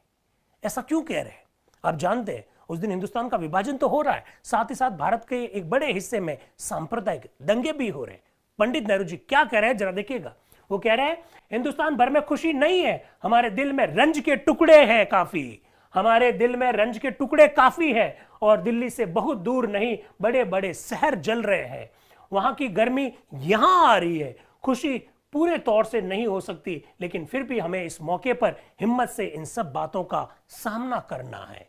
वो कह रहे हैं कि जो देश के बड़े बड़े शहर है वहां से जो गर्मी है वो गर्मी दिल्ली में आ रही है और वो जिसकी तरफ इशारा कर रहे हैं वो सांप्रदायिक दंगों की ओर इशारा कर रहे हैं। ना हाय करना है ना परेशान होना है। जब हमारे हाथ में बागडोर आई तो फिर ठीक तरह से गाड़ी को चलाना है। आमतौर से अगर मुल्क आजाद होते हैं काफी परेशानियां मुसीबतें आती है, काफी ऐसी कुरेजी हमारे मुल्क में भी हुई है और ऐसे ढंग से हुई है जो बहुत ही तकलीफ दे है। फिर भी हम आजाद हुए हैं बामन तरीकों से, शांतिमय तरीकों से, और एक अजीब मिसाल हमने दुनिया के सामने रखी है। हम आजाद हुए हैं लेकिन आजादी के साथ साथ मुसीबतें और बोझे भी आते हैं। पंडित नेहरू जी साफ शब्दों में कह रहे हैं कि हम आजाद तो हो रहे हैं लेकिन हमारे साथ साथ में मुसीबतें भी आ रही है, हमारे साथ साथ में कई सारे बोझे भी आ रहे हैं और आजादी के साथ साथ हमारे साथ में कई जिम्मेदारियां भी आ रही है, ऐसा पंडित नेहरू जी कह रहे हैं। फिर क्या कह रहे हैं? उनका हमें सामना करना है, उनको ओढ़ना है और जो स्वप्न हमने देखे थे उसे असल बनाना है। हमें मुल्क को आजाद करना था, मुल्क से गैर हुकूमत को अलग करना था, वह काम पूरा हो गया। लेकिन गैर हुकूमत को अलग करके काम पूरा नहीं होता है जब तक एक एक इंसान हिंदुस्तान की आजादी की हवा में ना रहे और जो मुसीबतें हैं वह ना हटाई जाए और जो उसकी तकलीफें हैं दूर ना हो सके। इसलिए बहुत बड़ा हिस्सा हमारे काम का अभी भी बाकी है। वो कह रहे हैं कि हमने एक सरकार को हटा दिया, एक ऐसी सरकार जो गैर वाजिब सरकार थी उसको हमने हटा दिया, देश को आजादी हम दिला देंगे, लेकिन हमारा बहुत बड़ा काम बाकी है। हिंदुस्तान के एक एक व्यक्ति को आजादी का एहसास करवाना बाकी है। आज हम देखते हैं कि किस प्रकार की घटना है, किसी घटना का जिक्र करने की आवश्यकता नहीं है, लेकिन क्या देश वाकई में अभी भी आजाद हुआ है ये देखने की आवश्यकता है। पंडित नेहरू जी ने 14 अगस्त को ही अपने इस भाषण में बोल दिया कि देश के एक एक व्यक्ति को आजादी का एहसास करवाना है। कैसे होगा आजादी का एहसास, जरा देखिएगा।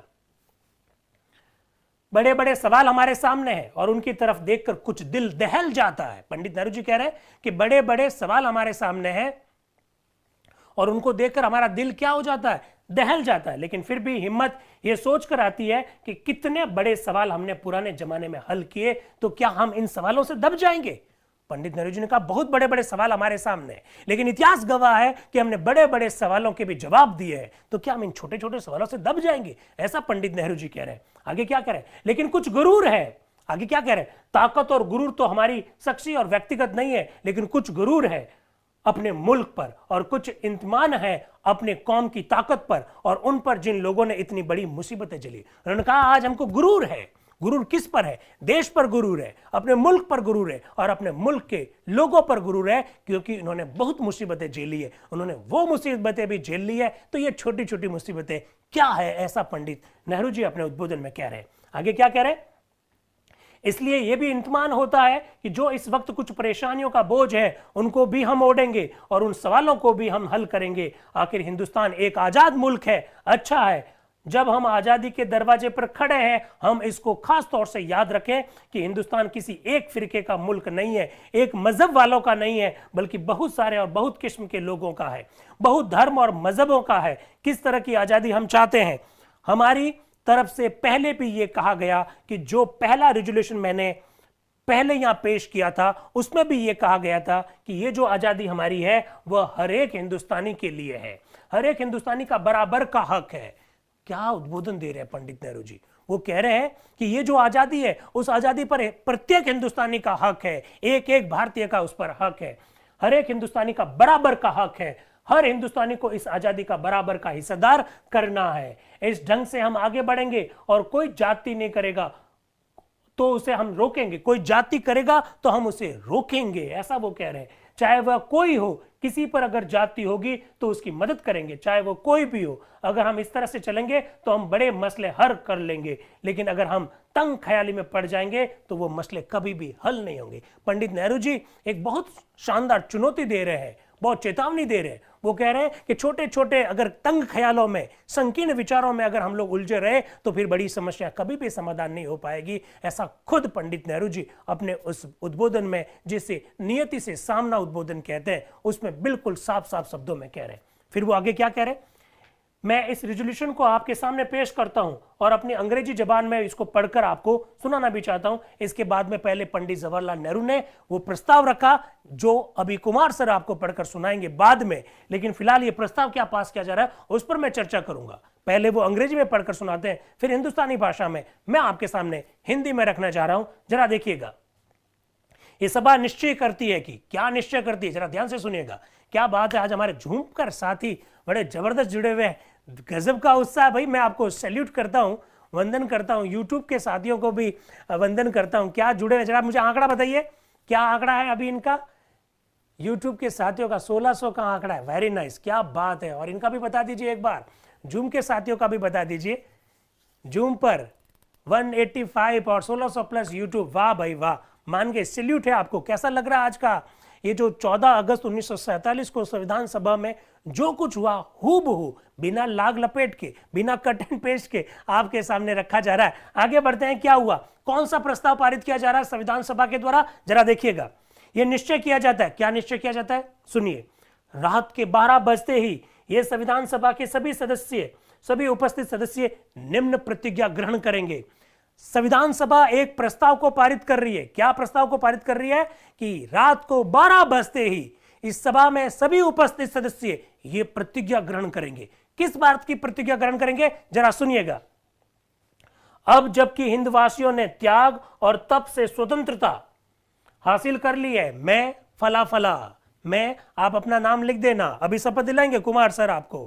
कुमार सर आपको जब शपथ दिलाए तो आप सब अपना अपना नाम बोलना। कुमार सर बोलेंगे मैं कुमार गौरव, आप अपना नाम बोलना। तो देखिए, हासिल कर लिए, मैं डैश डैश डैश, जो इस संविधान सभा का एक सदस्य हूं, अपने को बड़ी नम्रता से हिंद और हिंदवासियों की सेवा के लिए अपने को अर्पण करता हूं, ताकि ये प्राचीन देश संसार में अपना उचित और गौरवपूर्ण जगह पा लेवे और संसार शांति स्थापना करने और मानव जाति के कल्याण में अपनी पूरी शक्ति लगाकर खुशी खुशी हाथ बटा सके। इस प्रकार का अभी तो प्रस्ताव रखा जा रहा है। अभी ये प्रस्ताव स्वीकार होगा नहीं होगा वो तो थोड़ी देर में मालूम पड़ जाएगा, लेकिन जब स्वीकार होगा तो कुमार सर आपके सामने लेकर आएंगे उसे एक प्रतिज्ञा के रूप में, जो आज हम सबको लेनी है। जैसा कि संविधान सभा में ठीक 12 बजे, अभी 11:40 हुए हैं, 20 मिनट बाकी है। चलते हैं आगे, क्या हुआ।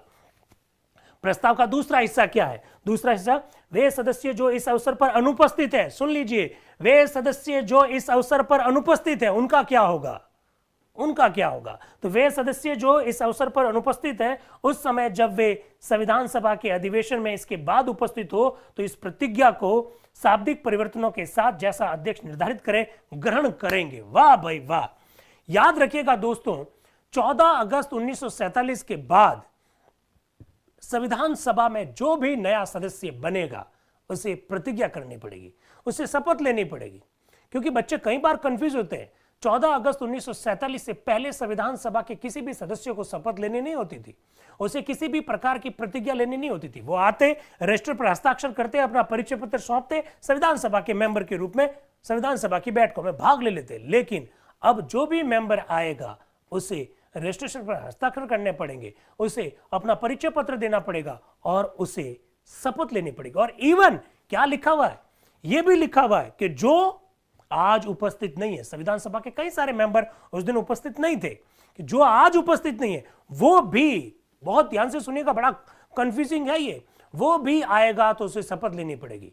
कई बार विद्यार्थी कंफ्यूज हो जाता है, ये इतनी बड़ी किताब में वो जब पढ़ता है वो देखता है यार फला मेंबर तो कभी का मेंबर है, वो भी शपथ क्यों ले रहा है, 20 अगस्त को क्यों शपथ ले रहा है, 21 अगस्त को क्यों शपथ ले रहा है, वो तो पहले से मेंबर है। अरे भाई पहले मेंबर होगा, लेकिन 14 अगस्त 1947 को जब YouTube और Zoom पर हमारे जो युवा पीढ़ी जब रात को 11:30 बजे, 11:45 बजे जब जग कर ये कार्यक्रम देख रही थी, उस समय वे लोग नहीं देख रहे थे, वे लोग उस कार्यवाही में भाग नहीं ले पाए, तो उस दिन कार्यवाही में भाग नहीं ले पाए, उनको भी शपथ लेनी होगी। प्रस्ताव का दूसरा पॉइंट यही है, क्या है जरा सुनिए।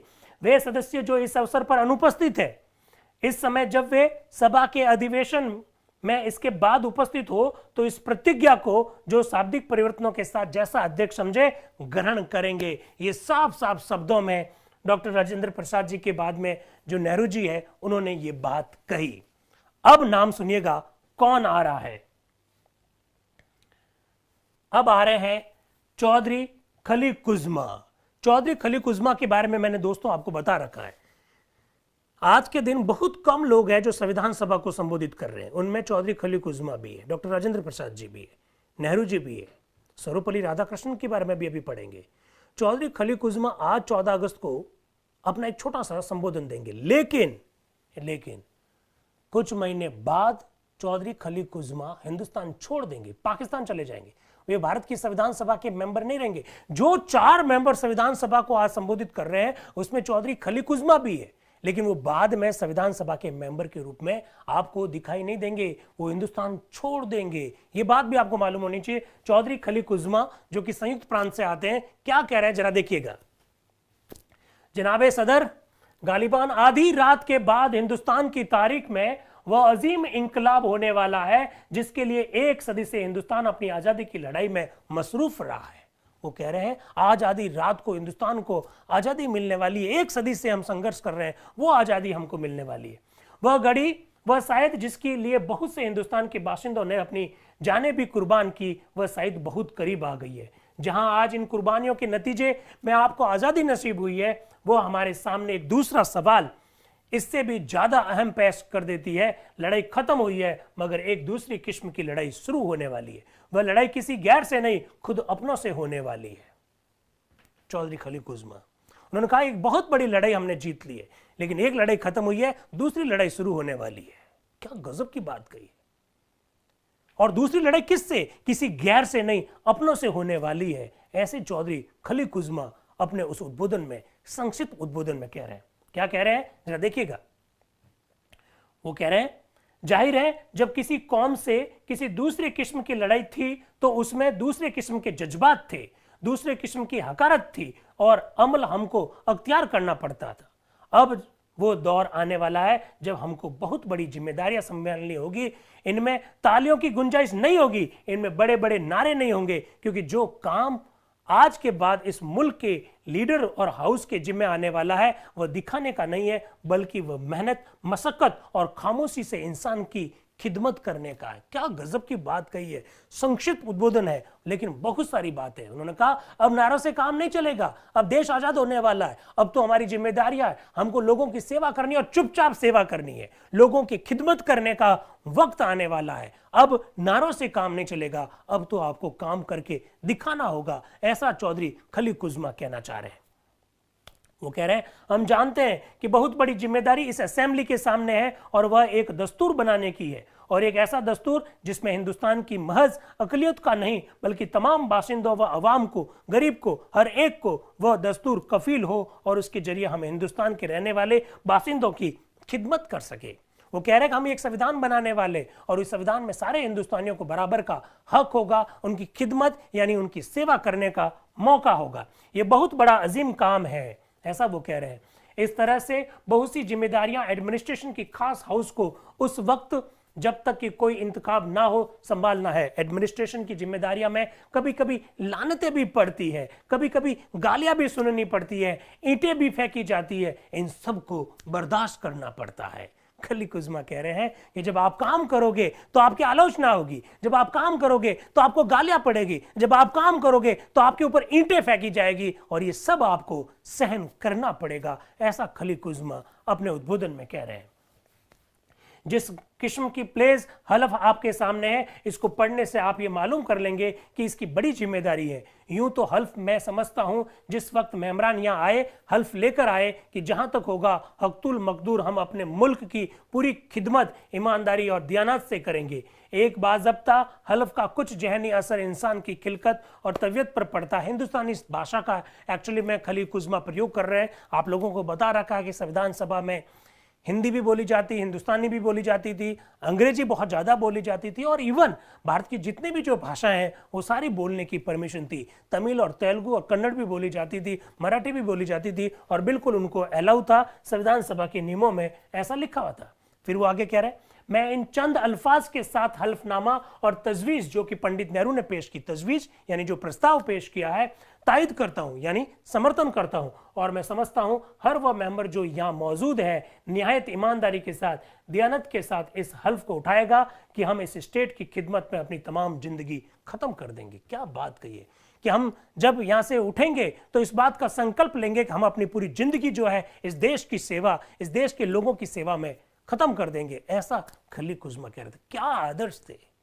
देश की आजादी के समय हमारे संविधान सभा के सदस्यों के मस्तिष्क में क्या था, किस प्रकार के आदर्शों की बात करते थे। आज अगर कोई व्यक्ति अगर ये कहता है कि मैं देश सेवा में अपने जीवन को समाप्त कर दूंगा तो हमको हंसी आने लग जाती है, क्योंकि उससे बड़ा कोई झूठ होता नहीं है। लेकिन संविधान सभा में तमाम मेंबरान की जो विचार है उससे आपको मालूम पड़ जाता है कि हमारे संविधान सभा के सदस्यों के कितने बड़े आदर्श थे। और न केवल आदर्श थे, उन्होंने तो जीवन जिया है। उन्होंने अपने 50 साल अपने संघर्ष में बिताए हैं। आप जरा कल्पना कीजिएगा कि आज 1-2 दिन की जेल किसी व्यक्ति को हो जाए तो उसकी रूह कांप जाती है। हमारे संविधान सभा में कितने ऐसे मेंबर्स थे जिन्होंने अपने जीवन के एक नहीं, 2-2 दशक जेल में बिताए थे। आप कल्पना कीजिएगा कि वो जेल अंग्रेजों की जेल थी, आज हमारे हिंदुस्तान की जेल है। लोकतंत्र है, विधि का शासन है और किसी को अपराध होने पर ही किसी को गिरफ्तार किया जाता है। उस समय ना कोई कानून था, ना हमारे लोग थे सत्ता में, कानून भी उनका था, सरकार भी उनकी थी, न्यायपालिका भी उनकी थी। उस समय 2 दशक जो लोग जेल में रहे, उन लोगों ने भारत का संविधान का निर्माण किया।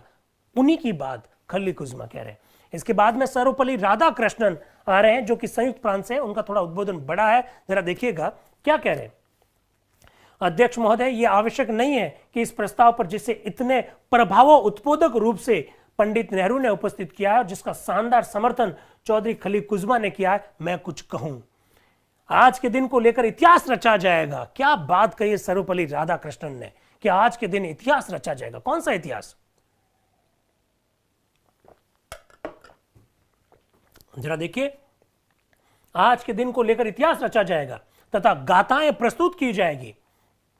हमारे गणतंत्र प्राप्ति के इतिहास में आज का दिन विशेष महत्वपूर्ण है। इससे हमारा एक नया क्रम प्रारंभ होता है। भारतवासी आज पुनर्निर्माण के प्रयास में संलग्न है। वे अपना आमूल परिवर्तन करने में प्रयत्नशील है। इनके इस प्रयास के इतिहास में आज का दिन विशेष महत्व रखता है। एक चिर प्रतीक्षा की रजनी के अवसान पर ऐसी रजनी जो भाग्य निर्णायक शुभ घटनाओं से परिपूर्ण थी, इसमें स्वातंत्र्य सूर्य के दर्शन के लिए हमने नीरव प्रार्थनाएं की, जिसमें सुधा मृत्यु के भयंकर भूत प्रेत सदा विभीषक उत्पन्न करते रहे, जिसमें हमारे प्रहरी सदा जागरूक थे और जिसमें प्रकाश का आलोक सदा दीप्त रहा। क्या शब्द है। आप शब्द देखिए उन्होंने किस किस शब्द का प्रयोग किया। मैं वापस सुनाता हूं सर्वपल्ली राधाकृष्णन के उन शब्दों को, जरा थोड़ी देखिएगा वो क्या कह रहे हैं। एक एक शब्द का महत्व को जरा देखिएगा। एक चिर प्रतीक्षा की रजनी के अवसान पर ऐसी रजनी जो भाग्य निर्णायक शुभ घटनाओं से परिपूर्ण थी, जिसमें स्वतंत्र सूर्य के दर्शन के लिए हमने नीरव प्रार्थनाएं की, जिसमें सुधा मृत्यु के भयंकर भूत प्रेत सदा विभीष उत्पन्न करते रहे, जिसमें हमारे प्रहरी सदा जागरूक थे और जिसमें प्रकाश का आलोक सदा दीप्त रहा, अब स्वतंत्र सूर्य की रश्मियां निकल रही है और हम इसका सहा उत्साह स्वागत करते हैं। जब हम आज दासता और पराधीनता से मुक्त होकर स्वतंत्रता के प्रांगण में पदार्पण कर रहे हैं, तो वस्तुतः यह आनंद का अवसर है। सर्वपल्ली राधाकृष्णन देश के 2 बार उपराष्ट्रपति रहे, देश के राष्ट्रपति रहे, हम इन्हें फिलोसफर प्रेसिडेंट कहते हैं। सर्वपल्ली राधाकृष्णन ने जब भी संविधान सभा में उद्बोधन दिया, लंबा चौड़ा उद्बोधन दिया, गजब के पढ़े लिखे व्यक्ति थे हमारे संविधान सभा में। ऐसे ही में से एक सर्वपल्ली राधाकृष्णन है। आगे क्या बोलते हैं, ये बड़े ही संतोष और प्रसन्नता का विषय है कि इस परिवर्तन को इतने सुव्यवस्थित रूप से मर्यादा पूर्वक कार्यान्वित किया जा रहा है। हाउस ऑफ कॉमन्स में मिस्टर एटली की बात कर रहे हैं। हाउस ऑफ कॉमन्स में मिस्टर एटली ने जब ये कहा कि ये पहला महान उदाहरण है जब एक सुदृढ़ शक्तिशाली साम्राज्यवादी राज्य अपनी सत्ता अपने शासितों को सौंप रहा है। वो कह रहे हैं मिस्टर एटली ने हाउस ऑफ कॉमन्स में एक उद्बोधन दिया और उस उद्बोधन में कहा कि इतिहास में ऐसा पहली बार मौका है कि जब एक सुदृढ़ शक्तिशाली साम्राज्यवादी राज्य अपनी शासितों को उनकी सत्ता को सौंप रहा है। भारत की आजादी का जिक्र हो रहा है एक्चुअली में, जिन पर उसने प्राय 2 शताब्दियों तक बड़ी दृढ़ता से और बलपूर्वक शासन किया, तो उन्होंने एक अभिमान और गौरव का बोध किया था जो स्पष्ट था। इसकी तुलना के लिए उन्होंने दक्षिण अफ्रीका से ब्रिटेन के हट जाने का उदाहरण प्रस्तुत किया, परंतु जिस परिस्थिति और जिस पैमाने पर ब्रिटेन आज भारत से हट रहा है, उसकी तुलना दक्षिण अफ्रीका के साथ नहीं की जा सकती है। सर्वपल्ली राधाकृष्णन कह रहे हैं कि मिस्टर एटली ने हाउस ऑफ कॉमन्स में यह कहा कि आज एक बहुत ही शक्तिशाली देश जो है अपने शासितों को सत्ता दे रहा है, जैसा कि ब्रिटेन ने अफ्रीका में दी थी। सर्वपल्ली राधाकृष्णन कह रहे हैं, नो, आप अफ्रीका के साथ हमारी तुलना नहीं कर सकते। अफ्रीका की परिस्थितियां अलग थी, हमारे यहां की परिस्थितियां अलग है, ऐसा वो कह रहे हैं। वो क्या कह रहे हैं, परंतु जिस परिस्थिति में और जिस पैमाने पर ब्रिटेन आज भारत से हट रहा है, उसकी तुलना में दक्षिण अफ्रीका से उसका कुछ भी हटना नहीं है। जब हम आज इंडोनेशिया में डच लोगों के कारनामे देखते हैं, जब हम ये देखते हैं कि फ्रांस किस तरह अपने उपनिवेशों से चिपटा हुआ है, तो अंग्रेजों के राजनीतिक साहस और बुद्धिमत्ता की प्रशंसा किए बिना भी नहीं रहा जाता है, ऐसा उन्होंने कहा सर्वपल्ली राधाकृष्णन ने।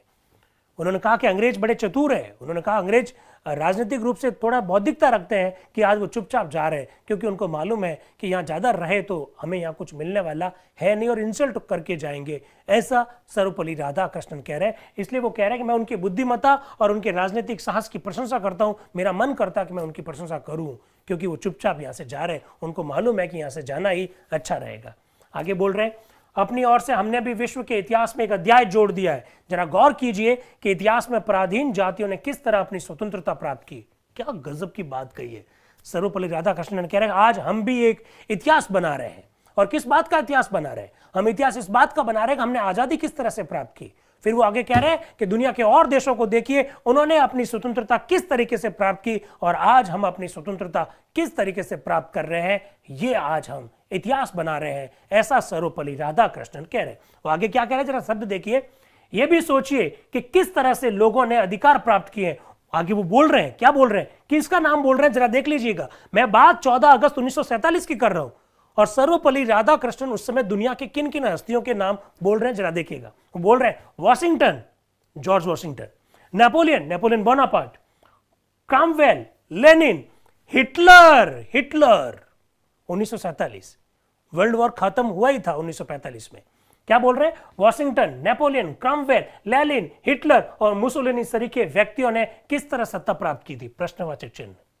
सर्वपल्ली राधाकृष्णन यहां गजब इशारा कर रहे हैं। वो कह रहे हैं कि अहिंसा के सिद्धांत से देश को आजादी मिली है। वो कह रहे हैं इन लोगों ने स्वतंत्रता किस तरह से प्राप्त की और इन लोगों ने किस तरह से उन पर शासन कर रखा है, उनको देख लीजिए। हमारी तुलना दुनिया के दूसरे देशों के साथ नहीं की जा सकती है, ऐसा वो कह रहे हैं।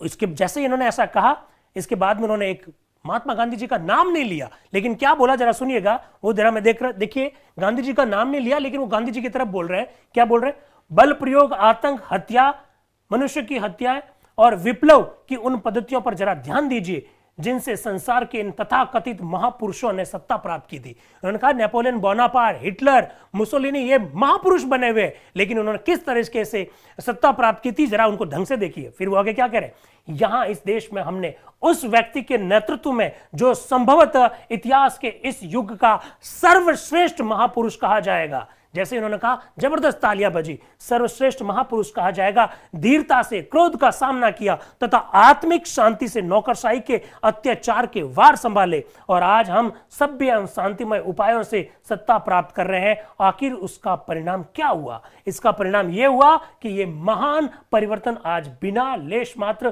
कटुता के, बिना रंच मात्र घृणा के कार्यान्वित किया जा रहा है। लॉर्ड माउंटबेटन को हम भारत का गवर्नर जनरल नियुक्त कर रहे हैं, और इस तथ्य से ही हमारी पारस्परिक मैत्री और समझौते की भावना प्रकट है, जिसके आधार पर यह समूचा परिवर्तन कार्यान्वित किया जा रहा है। ऐसा सर्वपल्ली राधाकृष्णन अपने उद्बोधन में कह रहे हैं। उन्होंने कहा दुनिया के किसी भी देश की आजादी का आंदोलन की तुलना हमारे साथ नहीं की जा सकती है। हम अलग हैं, हम विरले हैं, हमारा तरीका अलग था, हमने एकदम अलग तरीके से हमने अपनी आजादी प्राप्त की है। और सबसे बड़ी बात यह है कि हमने तो लॉर्ड माउंटबेटन को भी अपना भारत का पहला गवर्नर जनरल स्वीकार कर लिया है, ऐसा वो कह रहे हैं। इससे आप अंदाज लगा दीजिए कि जो शासित थे और जो शासन करने वाले थे उनके बीच में किस प्रकार के सद्भावनापूर्ण संबंध है। ऐसा सर्वपल्ली राधाकृष्णन अपने उद्बोधन में कह रहे हैं। आगे जरा देखिए, अध्यक्ष महोदय, आपने हमें हृदय स्थित और दुख और शोक की चर्चा की थी, जिसका आज आनंद तिरोहित हो गया। मैं ये कहना चाहता हूं कि वस्तुतः इसके लिए हम जिम्मेदार हैं,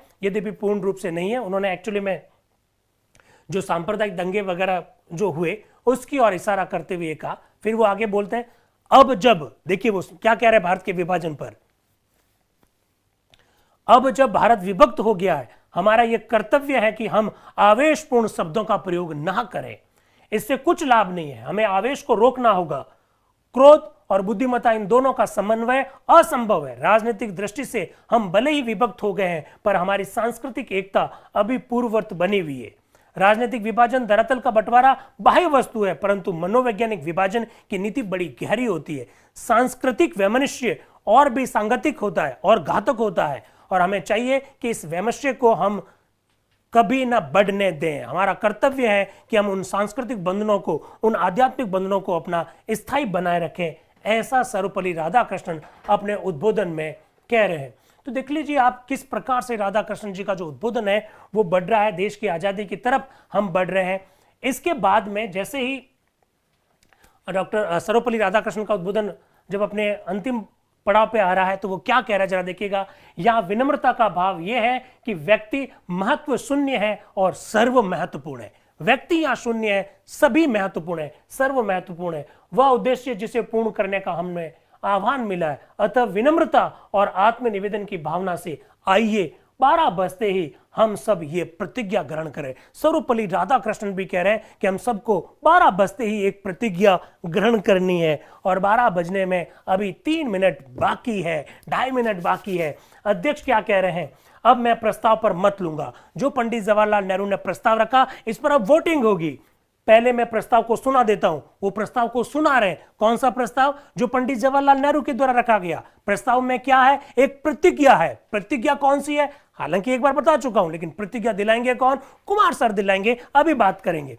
तो यह निश्चय किया जाता है। क्या निश्चय किया जाता है? रात को 12 बजते ही ये संविधान सभा के सभी उपस्थित सदस्य निम्न प्रतिज्ञा ग्रहण करेंगे। कौन सी प्रतिज्ञा? अब जबकि हिंदवासियों ने त्याग, वो वाली प्रतिज्ञा जो मैंने आपके सामने रखी, वो डॉक्टर राजेंद्र प्रसाद जी ने उनको पढ़कर सुनाई कि इस प्रस्ताव को स्वीकार कर लें क्या। और फिर जो सदस्य आज उपस्थित नहीं है वो सदस्य बाद में शपथ लेंगे, इस बात को स्वीकार कर लें क्या। जैसे ही ऐसा वो बोलने वाले हैं, बीच में आ जाते हैं HV कामत साहब, हरि विष्णु कामत साहब। क्या कह रहे हैं हरि विष्णु कामत जी? जरा देखिएगा, मध्य प्रांत से बता रखा है, संविधान सभा के बहुत एक्टिव सदस्य में से। वो क्या कह रहे हैं? श्रीमान मेरे नाम से आज 2 संशोधन है। देखिए वो क्या कह रहे हैं, श्रीमान मेरे नाम से आज 2 संशोधन है। क्या है?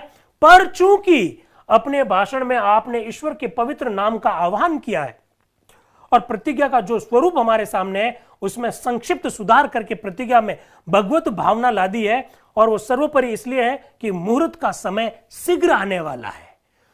एचवी कामत साहब कह रहे हैं कि मेरे नाम से 2 संशोधन है, पर करूं क्या, 12 बजने वाले, मुहूर्त का समय आने वाला है। देखिए वो वापस बता रहा हूं, और सर्वोपरि इसलिए कि मुहूर्त का समय शीघ्रता से निकट आना जा रहा है, मैं अपना संशोधन उपस्थित नहीं करना चाहता। और इसके बाद में एचवी कामत साहब ने कोई संशोधन अपना पेश नहीं किया। इसके बाद में प्रस्ताव स्वीकार हो गया। अध्यक्ष ने कहा धन्यवाद, अब मैं प्रस्ताव पर वोट लेता हूं। सदस्यगण स्वीकार है, क्या कर अपनी स्वीकृति देंगे, और सभी सदस्य जोर से बोले स्वीकार है। फिर इसके बाद में अध्यक्ष बोलते हैं अभी हमने ये निश्चय किया कि 12 बजते ही हम प्रतिज्ञा ग्रहण करेंगे। पहले मैं अपनी भाषा में इसका एक एक वाक्य पढ़ता जाऊंगा, और आशा है कि वे सदस्य जो इस भाषा को जानते हैं उसको दोहराते जाएंगे। आपको भी दोहराना है। जब कुमार सर आए तो प्रतिज्ञा के वो एक एक शब्द रोक रोक के बोलेंगे, आपको उसको दोहराना है। 12 बजने में ठीक आधा मिनट बाकी है, बस घड़ी 12 बजने की देने की मैं प्रतीक्षा कर रहा हूं, ऐसा डॉक्टर राजेंद्र प्रसाद जी कह रहे हैं कि आधा मिनट बाकी है, बस मैं उसी का वेट कर रहा हूं। और फिर क्या होता है, घड़ी के 12 मध्य रात्रि बजाते ही अध्यक्ष तथा सदस्यगण खड़े हो गए। मेरा आप लोगों से आह्वान है कि आप भी खड़े हो जाइए, और मैं कुमार सर से रिक्वेस्ट करता हूं कि वो शपथ जो संविधान सभा में रखी वो हूबहू आपको रखेंगे। और बिल्कुल मेरा आप लोगों से करबद्ध निवेदन है, कुमार सर निवेदन कर लेंगे एक बार वापस कि यूट्यूब और जूम के सभी साथी खड़े होकर ये शपथ लें। बिल्कुल, आप सभी साथियों को सबसे पहले तो जो इंडिपेंडेंस डे है 15 अगस्त, उस सभी की हार्दिक शुभकामनाएं, आजादी का अमृत महोत्सव। और मैं चाहूंगा कि जो दिनेश गहलोत सर संविधान के जादूगर हैं वो भी मेरे साथ यहां पर खड़े होकर इस प्रतिज्ञा का हर शब्द मैं जब दोहराऊं, मैं जब बोलूं तो उसके बाद में आपको हर शब्द को दोहराना है। ये आपकी आन बान शान, विश्व का सबसे खूबसूरत दस्तावेज, उसकी जो शपथ है वो आप लेने जा रहे हैं, उसकी प्रतिज्ञा आप लेने जा रहे हैं। तो आइए मेरे साथ में हो जाइए खड़े और लीजिए प्रतिज्ञा, लीजिए शपथ। मैं हर शब्द को बोलूंगा, आपको हर शब्द को वापस दोहराना है, और मेरे नाम की जगह आपको अपना नाम, क्योंकि ये संविधान सभा की बैठक ही चल रही है और उसके आप सभी मेंबर की तरह है। तो चलिए आइए स्टार्ट करते हैं। अब जबकि हिंदवासियों ने त्याग और तप से स्वतंत्रता हासिल कर ली है, मैं कुमार गौरव, मैं डॉक्टर दिनेश गहलोत, जो इस संविधान सभा का एक सदस्य हूं, अपने को बड़ी नम्रता से हिंद और हिंदवासियों की सेवा के लिए अर्पण करता हूं, ताकि यह प्राचीन देश संसार में अपना उचित और गौरवपूर्ण जगह पा लेवे, और संसार में शांति स्थापना करने और मानव जाति के कल्याण में अपनी पूरी शक्ति लगाकर खुशी खुशी हाथ बटा सके। और ये शपथ, ये प्रतिज्ञा जो है उस समय संविधान सभा के हर मेंबर ने आपकी तरह ही ली थी, खड़े होकर के इसको महसूस किया था। और मैं चाहूंगा कि अब जो डॉक्टर दिनेश गहलोत सर हैं वो इस संविधान की जो बातचीत है उसे आगे लेकर चलें। Sir, thank you very much sir. Kumar sir को आज हमने विशेष रूप से इसी वजह से जोड़ा था क्योंकि जो हमारे युवा है, उन युवाओं के लिए वो एक बहुत बड़े आदर्श हैं। एक सेलिब्रिटी शिक्षक जो होता है उसका एक एग्जाम्पल है। और मुझे मालूम है कि आज जिस तरह से आप YouTube के साथियों ने और जूम के साथियों ने संविधान सभा की ये जो हूबहू जो बहस देखी, जो शपथ जो आप लोगों ने ली, मुझे लगता है पूरा आपको आनंद आया होगा। आगे बढ़ते हैं, क्या हुआ संविधान सभा में, आगे जरा देखिएगा। ये शपथ हो गई, इसके बाद में क्या हुआ, पूरी की पूरी शपथ आपके सामने रखी गई। अब देखिए क्या लिखा जा रहा है। संविधान सभा द्वारा सत्ता ग्रहण की तथा लॉर्ड माउंटबेटन के गवर्नर जनरल नियुक्त किए जाने की वाइसराय की सूचना। यानी अब जबकि 12:01 हो रहा है, 2 मिनट हो रहा है, हमारी संविधान सभा आज से 75 साल पहले ब्रिटिश सरकार से सत्ता ग्रहण कर रही है। हम आजाद हो रहे हैं। आज 15 अगस्त 1947 हो गया है। 75 साल पहले की बात मैं कर रहा हूं। देश आजाद हो गया। इसकी आप सभी को, हम सभी को बहुत सारी बधाइयां। ऐसी ही चर्चा वहां पर भी की जा रही है और लॉर्ड माउंटबेटन भारत के गवर्नर जनरल नियुक्त किए जा रहे हैं, उसके लिए प्रस्ताव रखा जा रहा है। संविधान सभा क्या कहेगी, जरा आगे बढ़ते हैं। अध्यक्ष, मैं प्रस्ताव करता हूं। किस बात का प्रस्ताव करता हूं? वायसराय को इस बात की सूचना दी जानी चाहिए। वायसराय लॉर्ड माउंटबेटन को इस बात की सूचना दी जानी चाहिए। किस बात की सूचना दी जानी चाहिए? भारतीय संविधान सभा ने भारत का शासनाधिकार ग्रहण कर लिया है। ये वायसराय को जाकर बता दीजिए कि भारत की संविधान सभा ने भारत का शासन ग्रहण कर लिया है, पहली बात। दूसरी बात, भारतीय संविधान सभा ने इस सिफारिश को स्वीकार कर लिया है कि 15 अगस्त 1947 से लॉर्ड माउंटबेटन इंडिया के गवर्नर जनरल होंगे। इस बात का प्रस्ताव रखा जा रहा है। तीसरी बात, यह संदेश अध्यक्ष तथा पंडित नेहरू द्वारा लॉर्ड माउंटबेटन के पास पहुंचाया जाए। तीन बातें रखी डॉक्टर राजेंद्र प्रसाद जी ने। संविधान सभा ने आज शासन ग्रहण कर लिया है, एक। दूसरा, लॉर्ड माउंटबेटन को भारत का गवर्नर जनरल नियुक्त किया जाए। और ये जो बातें हैं वो अध्यक्ष महोदय, आप और पंडित नेहरू जी जाकर वायसराय तक पहुंचा दीजिए। इस प्रकार का प्रस्ताव रखा गया। अब मैं मान लेता हूं कि सभा इसे स्वीकार कर लेती है, तो फिर प्रस्ताव स्वीकार हो गया। इसके बाद में भारत का जो राष्ट्रीय ध्वज है वो उपस्थित किया जाना है। अब जरा देखिएगा, भारत का जो राष्ट्रीय ध्वज आप लोग जानते हैं 22 जुलाई 1947 को पंडित जवाहरलाल नेहरू के द्वारा ही तिरंगे पर रखा गया था प्रस्ताव, उसी दिन स्वीकार हो गया और 22 जुलाई को हम लोग तिरंगा दिवस, राष्ट्रीय ध्वज दिवस के रूप में मनाते हैं। आप लोग जानते हैं क्या हो रहा है, कौन ला रहा है यह प्रस्ताव, जरा देखिएगा। अध्यक्ष यानी डॉक्टर राजेंद्र प्रसाद। अब भारतीय महिला समाज की ओर से श्रीमती हंसा मेहता राष्ट्रीय ध्वज भेंट करेगी। संविधान सभा की एक मेंबर हंसा मेहता जी को बुलाया जा रहा है और राष्ट्रीय ध्वज तिरंगा को भेंट करने जा रही है। किसको भेंट कर रही है, कौन लोग को भेंट किए जा रहे हैं, कौन साथ में, जरा देखिए। श्रीमती हंसा मेहता, थोड़ा सा उद्बोधन है उनका, बंबई से हैं, संविधान सभा की मेंबर है। क्या कह रही है, आदरणीय अध्यक्ष महोदय, श्रीमती सरोजनी नायडू की अनुपस्थिति में, श्रीमती सरोजनी नायडू की अनुपस्थिति में मेरा यह परम सौभाग्य है और इसका मुझे अभिमान है कि भारतीय महिलाओं की ओर से राष्ट्र को आपके मार्फत ये ध्वज भेंट कर रही हूं। हंसा मेहता जी राष्ट्र को ध्वज भेंट करने जा रही है आपके मार्फत, यानी डॉक्टर राजेंद्र प्रसाद जी जो कि अध्यक्ष है उनके मार्फत ये राष्ट्रीय ध्वज भेंट किया जा रहा है। फिर इसके बाद में वो भेंट करती है और खूब सारे लोगों के नाम है। इनमें से बहुत ध्यान से सुनिएगा, इनमें से अधिकांश लोग वे हैं, उन महिलाओं के नाम है जो संविधान सभा की सदस्य नहीं थी। आप लोग जानते हैं हमारी पूरी संविधान सभा में टोटल 15 महिलाओं को मेंबर बनने का मौका मिला था। हालांकि 15 महिलाएं एक साथ कभी भी संविधान सभा की मेंबर नहीं रही थी। उन 15 में से कई महिलाओं के नाम आज लिखे हुए, इसके अलावा और भी बहुत सारे नाम है। सारे नाम एक बार देखिएगा, सरोजनी नायडू, अमृता कौर, विजयलक्ष्मी पंडित, हंसा मेहता, अमू स्वामीनाथन, सुचिता कृपलानी, एजाज बेगम रसूल, दुर्गाबाई, रेणुका राय, दक्षिणी वेलायुधन, पूर्णिमा बनर्जी, कमला चौधरी, मालती चौधरी। ये जो पहले 13 नाम है आप अच्छी तरह से जानते हैं, ये 13 की 13 महिलाएं हमारे संविधान सभा की मेंबर थी।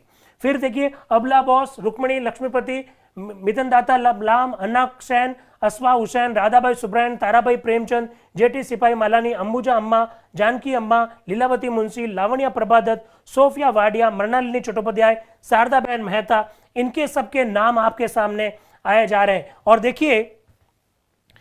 देखिए नाम में एक महत्वपूर्ण नाम आपके सामने साझा करना चाह रहा हूं।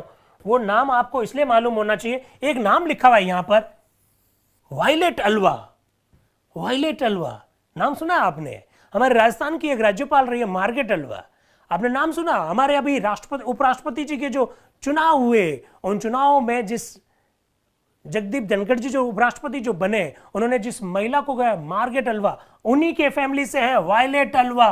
वो भी उन महिलाओं में से नाम है, उनका भी नाम है जो संविधान सभा में जिनका नाम हंसा मेहता की ओर से रखा गया, जिनके साइन हुए, उनकी तरफ से राष्ट्रीय ध्वज तिरंगा भेंट किया जाए। फिर देखिए, मेरे पास एक सूची है जिसमें प्राय भारत के सभी मुख्य संप्रदायों की 100 महिलाओं के नाम है, ऐसा वो कह रही है, जिन्होंने इस महोत्सव में शामिल समझे जाने की इच्छा प्रकट की। और भी कई महिलाएं होगी जो इस तरह से इस महोत्सव में शामिल होने चाहती है। इस परिस्थिति में ये उपयुक्त है कि पहली राष्ट्रीय पताका जो इस महिला मंडित भवन पर सुशोभित है, उसे भारतीय महिला समाज एक उपहार की तरह उपस्थित करे और उसके बाद में तालियां बजाई गई। फिर वो कह रही है, आज हमने अपना ध्येय प्राप्त कर लिया। अपनी स्वतंत्रता के प्रतीक स्वरूप इस पताका को उपस्थित करते हुए हम पुनः राष्ट्र के प्रति अपनी सेवाएं अर्पित करती है। हम सब इस बात के लिए प्रतिज्ञाबद्ध हैं कि महान भारत के निर्माण के लिए, एक ऐसे राष्ट्र के निर्माण के लिए जिसका सभी देश समादर करें, हम कार्य करेगी। हम प्रतिज्ञा करती है कि प्राप्त स्वाधीनता को स्थायी बनाने के महत्तर उद्देश्य के लिए हम कार्य करेगी। इस प्रकार का उनका उद्बोधन हुआ और फिर इसके बाद में तालियां बजाई गई। इसके बाद में अध्यक्ष आप क्या कह रहे हैं जरा देखिएगा। सभा की उपस्थिति की आशा, सभा की स्वीकृति की आशा करके मैंने चीन के भारत स्थित दूत हिज एक्सीलेंसी डॉक्टर च्यानलो द्वारा रचित एक कविता को इस अवसर के लिए सधन्यवाद स्वीकार कर लिया। उन्होंने कहा कि चीन के राजदूत ने एक कविता भेजी है मुझे, मैं मान लेता हूं कि संविधान सभा इसे स्वीकार कर लेती है, मैं भी इसे स्वीकार कर लेता हूं, ऐसा डॉक्टर राजेंद्र प्रसाद जी कह रहे हैं। इसके बाद में सदस्यों द्वारा प्रतिज्ञा ग्रहण संबंधी प्रस्ताव और इसके बाद में राष्ट्रीय गीतों का गायन हुआ। पहले वंदे मातरम से बात स्टार्ट हुई। आप लोगों को आवाज सुनाई नहीं दी थी, ऐसा मुझे कुछ मित्रों ने इशारा करके कहा। अब देखते हैं, इस बार कोशिश करते हैं कुछ सुनाई दे तो। इसके बाद में अध्यक्ष, कार्यक्रम का दूसरा विषय है सारे जहां से अच्छा हिंदुस्तान हमारा तथा जन गण मन अधिनायक जय है शीर्षक कविताओं की प्रथम चंद पंक्तियों का गान किया जाएगा और नाम पुकारा गया एक बार फिर से श्रीमती सुचिता कृपलानी। अरे इनको फीडबैक भेजा कि नहीं भेजा भाई? इनको फीडबैक तो शेयर करो। आज का फीडबैक कहां है? फीडबैक शेयर करो भाई। आज ये भी इतने खुशी में लड्डू खा रहे हैं, भाषणों के लड्डू, कि इनको भी कुछ याद ही नहीं रहा कि आज फीडबैक भी मांगा ही नहीं। यार गजब कमाल कर दिया आपने तो, है। फीडबैक के बिना में तो मेरे पिछले वाले सत्र में तो कई लोगों की सांसें अटक गई थी। मुझे फीडबैक भेजा तब मुझे मालूम पड़ा, अरे लोगों को तो सांसें आ रही है। हाँ, आज तो फीडबैक भी नहीं मांगा, क्या बात है। फीडबैक शेयर करो भाई इनको।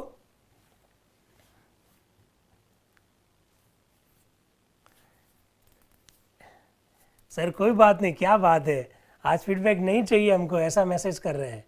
फीडबैक नहीं चाहिए, आप ही फीडबैक है हमारे लिए। क्या बात है, क्या बात है। चलिए फीडबैक के लिए टेक्निकल टीम तैयार कर रही होगी अपना। हाँ बिल्कुल बिल्कुल आ जाएगा। चलिए फिर इसके बाद में इन दोनों कविताओं की प्रथम कुछ पंक्तियों का गायन किया गया। सारे जहां से अच्छा हिंदुस्तान और जनगण मन अधिनायक जय। जनगण हम गा नहीं सकते क्योंकि खड़े होने की वो बहुत सारी बातें हैं और उस दौरान बोला भी नहीं जा सकता। तो मैं ये कहना चाह रहा हूं वहां पर हुआ, लेकिन वहां पर भी पूरा नहीं गाया गया, उसकी खाली प्रथम पंक्ति गाई गई, सारे जहां से अच्छा हिंदुस्तान हमारा और जनगण मन अधिनायक जय, बस इतना ही गाया गया। सुचिता कृपलानी जी ने गाया था, ये जरूर याद रखिएगा। अब अध्यक्ष साहब क्या कह रहे हैं? अब सभा कुछ घंटों के लिए प्रातः 10 बजे तक स्थगित होती है, ऐसा अध्यक्ष साहब कह रहे हैं। और स्थगित करने से पहले मैं हमारे लोक प्रशासन विभाग की विभागाध्यक्ष प्रोफेसर मीना बरड़िया मैम से निवेदन करूंगा कि वह इस अवसर पर आपको संबोधित करें। आप लोग जो YouTube पर और जो Zoom पर जो इतनी बड़ी संख्या में एक्टिवली पार्टिसिपेट किया, इतना अच्छे ढंग से पार्टिसिपेट किया, उसके लिए, साथ ही हमारे जो आज का पूरा जो कार्यक्रम रहा उसके लिए आभार व्यक्त करें प्रोफेसर मीना बरड़िया मैम। नमस्कार। आवाज आ रही है मैम? प्लीज। इस वर्चुअल मंच पर उपस्थित संविधान सभा के 5वें सत्र पे आयोजित इस कार्यशाला में सभी सम्मानित महानुभावों का नमन व अभिनंदन तथा स्वतंत्रता दिवस की असीम शुभकामनाएं। आप सभी को इस 76वें स्वतंत्रता दिवस की मैं शुभकामनाएं प्रेषित करती हूँ। आदरणीय न्यायमूर्ति श्री गोविंद माथुर साहब, हमारे संरक्षक तथा विश्वविद्यालय के माननीय कुलपति प्रोफेसर KL श्रीवास्तव साहब, dean faculty of arts education and social sciences professor KL Regar साहब, प्रोफेसर कांता कटारिया जी, डॉक्टर दिनेश कुमार गहलोत, श्री कुमार गौरव जी तथा YouTube, फेसबुक और जूम के माध्यम से जुड़े हजारों छात्र, स्कॉलर्स तथा प्रतिभागी।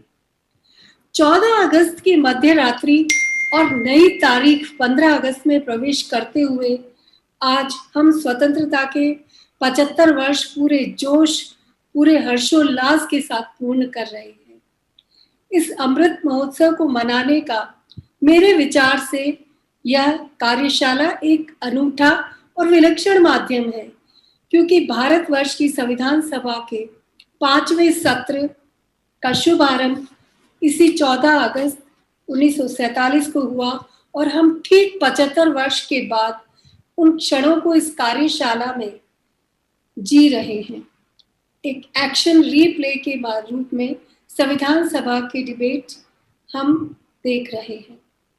इस 17 दिवसीय कार्यशाला के प्रथम दिन उद्घाटन सत्र के अंतिम क्षणों में धन्यवाद अभिव्यक्ति का कार्य मुझे प्राप्त हुआ है।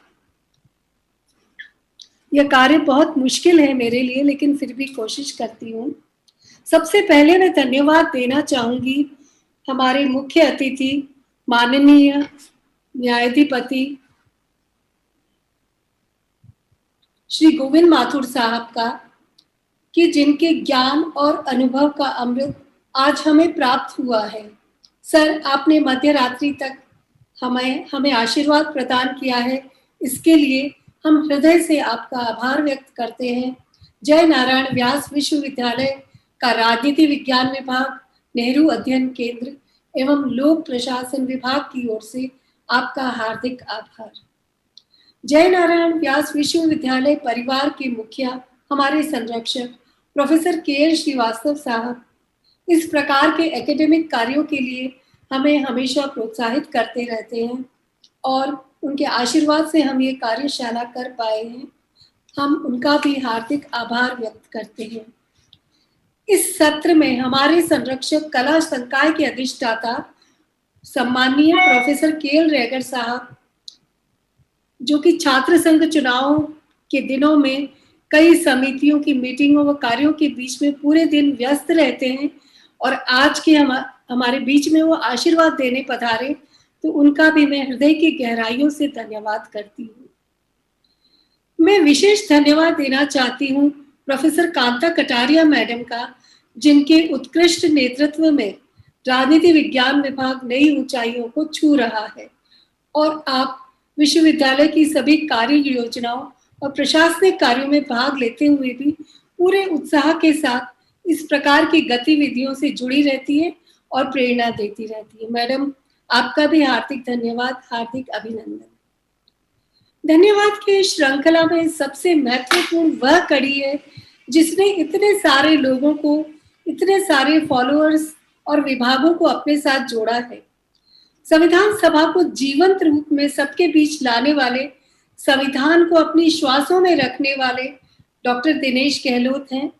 वे भी प्रॉक्टर के रूप में छात्र संघ चुनाव में दिन रात ड्यूटी कर रहे हैं, सालावार स्मार्ट विलेज के नोडल ऑफिसर की जिम्मेदारी भी निभा रहे हैं और इसके साथ साथ ये संविधान सभा के सत्रों की 4 कार्यशालाएं तो कर ही चुके हैं और बड़े सफल रूप में आज 5वीं कार्यशाला भी इन्होंने शुरू की है। इन सुपर एक्टिव और creative colleague doctor Dinesh Kumar Gehlot को मैं धन्यवाद देती हूँ और साथ ही आशीर्वाद भी देती हूँ कि ईश्वर इन्हें इसी प्रकार से ऊर्जावान और चैतन्य बनाए रखे तथा उच्च प्रेरणा से पूरी संविधान सभा के जो आने वाले और सत्र हैं, यानी कुल 11 सत्रों की 11 कार्यशालाएं इसी प्रकार सफलता पूर्वक और जीवंतता से पूर्ण करें। ये कार्यशाला जो है पूरे 165 दिन चलेगी, क्योंकि संविधान सभा की ये कार्यवाही भी पूरे 165 दिन चली थी। तो दिनेश जी, हम आपका हार्दिक धन्यवाद करते हैं और सबकी ओर से मैं आपका धन्यवाद करती हूँ। और अंत में मैं धन्यवाद करना चाहूंगी उन सभी छात्रों, प्रतिभागियों और हजारों की संख्या में ऑनलाइन जुड़कर जो लोग इस कार्यक्रम से जुड़े हुए हैं, तो और इस पवित्र हवन में अपनी आहुति दे रहे हैं। आपके के जोश के कारण इस प्रकार की अनोखी कार्यशालाएं हो पा रही हैं। आप सभी का तहे दिल से धन्यवाद है। इस पवित्र और महत्वपूर्ण कार्य में मुझे आप सबके साथ जुड़ने का मौका दिया, इसके लिए मैं डॉक्टर दिनेश कुमार जी, प्रोफेसर कांता जी, प्रोफेसर रेगर साहब तथा कुलपति महोदय का भी तहे दिल से आभार व्यक्त करती हूँ। इसी के साथ मैं इस उद्घाटन सत्र की समाप्ति की भी घोषणा करती हूँ और कल सुबह 7:30 बजे ये सत्र वापस शुरू होगा। तो आप सभी को बहुत बहुत धन्यवाद। Thank you very much ma'am. जैसा कि साथियों मैम ने बता दिया है कि 15 अगस्त आज हो गई है। 14 अगस्त से हमने बात शुरू की और 14 से 15 अगस्त में हम लोग पहुंच गए। अब से ठीक 7 घंटे बाद यानी 7:30 बजे हम वापस मिलेंगे। 15 अगस्त 1947 को भी संविधान सभा की बैठक हुई थी, थोड़ी देर के लिए हुई थी। क्या हुआ था, किन किन विषय पर चर्चा हुई थी, उन पर हम लोग सुबह अब मैं ये नहीं कहूंगा कल मिलेंगे, अब मैं चूंकि 12:30 बज रही है तो मैं यही कहूंगा कि थोड़ी देर बाद में 7 घंटे बाद में सुबह हम लोग मिलने वाले हैं संविधान सभा की 15 अगस्त 1947 की चर्चा पर। कुछ बातें जो मुझे बतानी है, 16 तारीख, 17 तारीख, 18 तारीख और 19 तारीख, 16, 17, 18, 19 को संविधान सभा की कोई बैठक नहीं हुई तो हम भी बैठक नहीं करेंगे। ठीक इसी प्रकार से 23 और 24 तारीख को भी संविधान सभा की कोई बैठक नहीं हुई तो उस दिन भी हम लोग चर्चा नहीं करेंगे, क्योंकि हमारी चर्चा की सबसे खूबसूरती यही है कि हम जीवंत चर्चा कर रहे हैं। जिस दिन जो हुआ उस दिन उसी विषय पर हम लोग चर्चा कर रहे हैं। तो साथियों, आप लोगों का बहुत बहुत धन्यवाद इस तरह का प्रेम जतलाने के लिए। और मेरे पास आज शब्द नहीं है। रात को 12 बजे आप लोग अपना पूरा जो जुटे हुए हैं यूट्यूब पर, जैसा मेरा टेक्निकल टीम बता रही है 3600 प्लस लोग जुटे हुए यूट्यूब पर, वंदन है, मैं आपका अभिनंदन करता हूं। आपका ये जो जोश है, ये जोश हमें कितनी ऊर्जा देता है। मैं आपके लगातार मैसेज देख रहा हूं, कई सारे मित्र तो लिख रहे हैं आई लव यू टू भाई। देश की आजादी के लिए इससे बढ़िया क्या हो सकता है। तो आप सभी का तहे दिल से आभार। जूम पर सबने पूरे दिन में अपना डेटा जो बचा के रखा, अब तो मेरे हिसाब से कल वाला आज वाला डेटा मिक्स हो गया। आप सभी का बहुत बहुत आभार। सुबह 7:30 बजे मिलते। Thank you very much and wish you all the best. Thank you.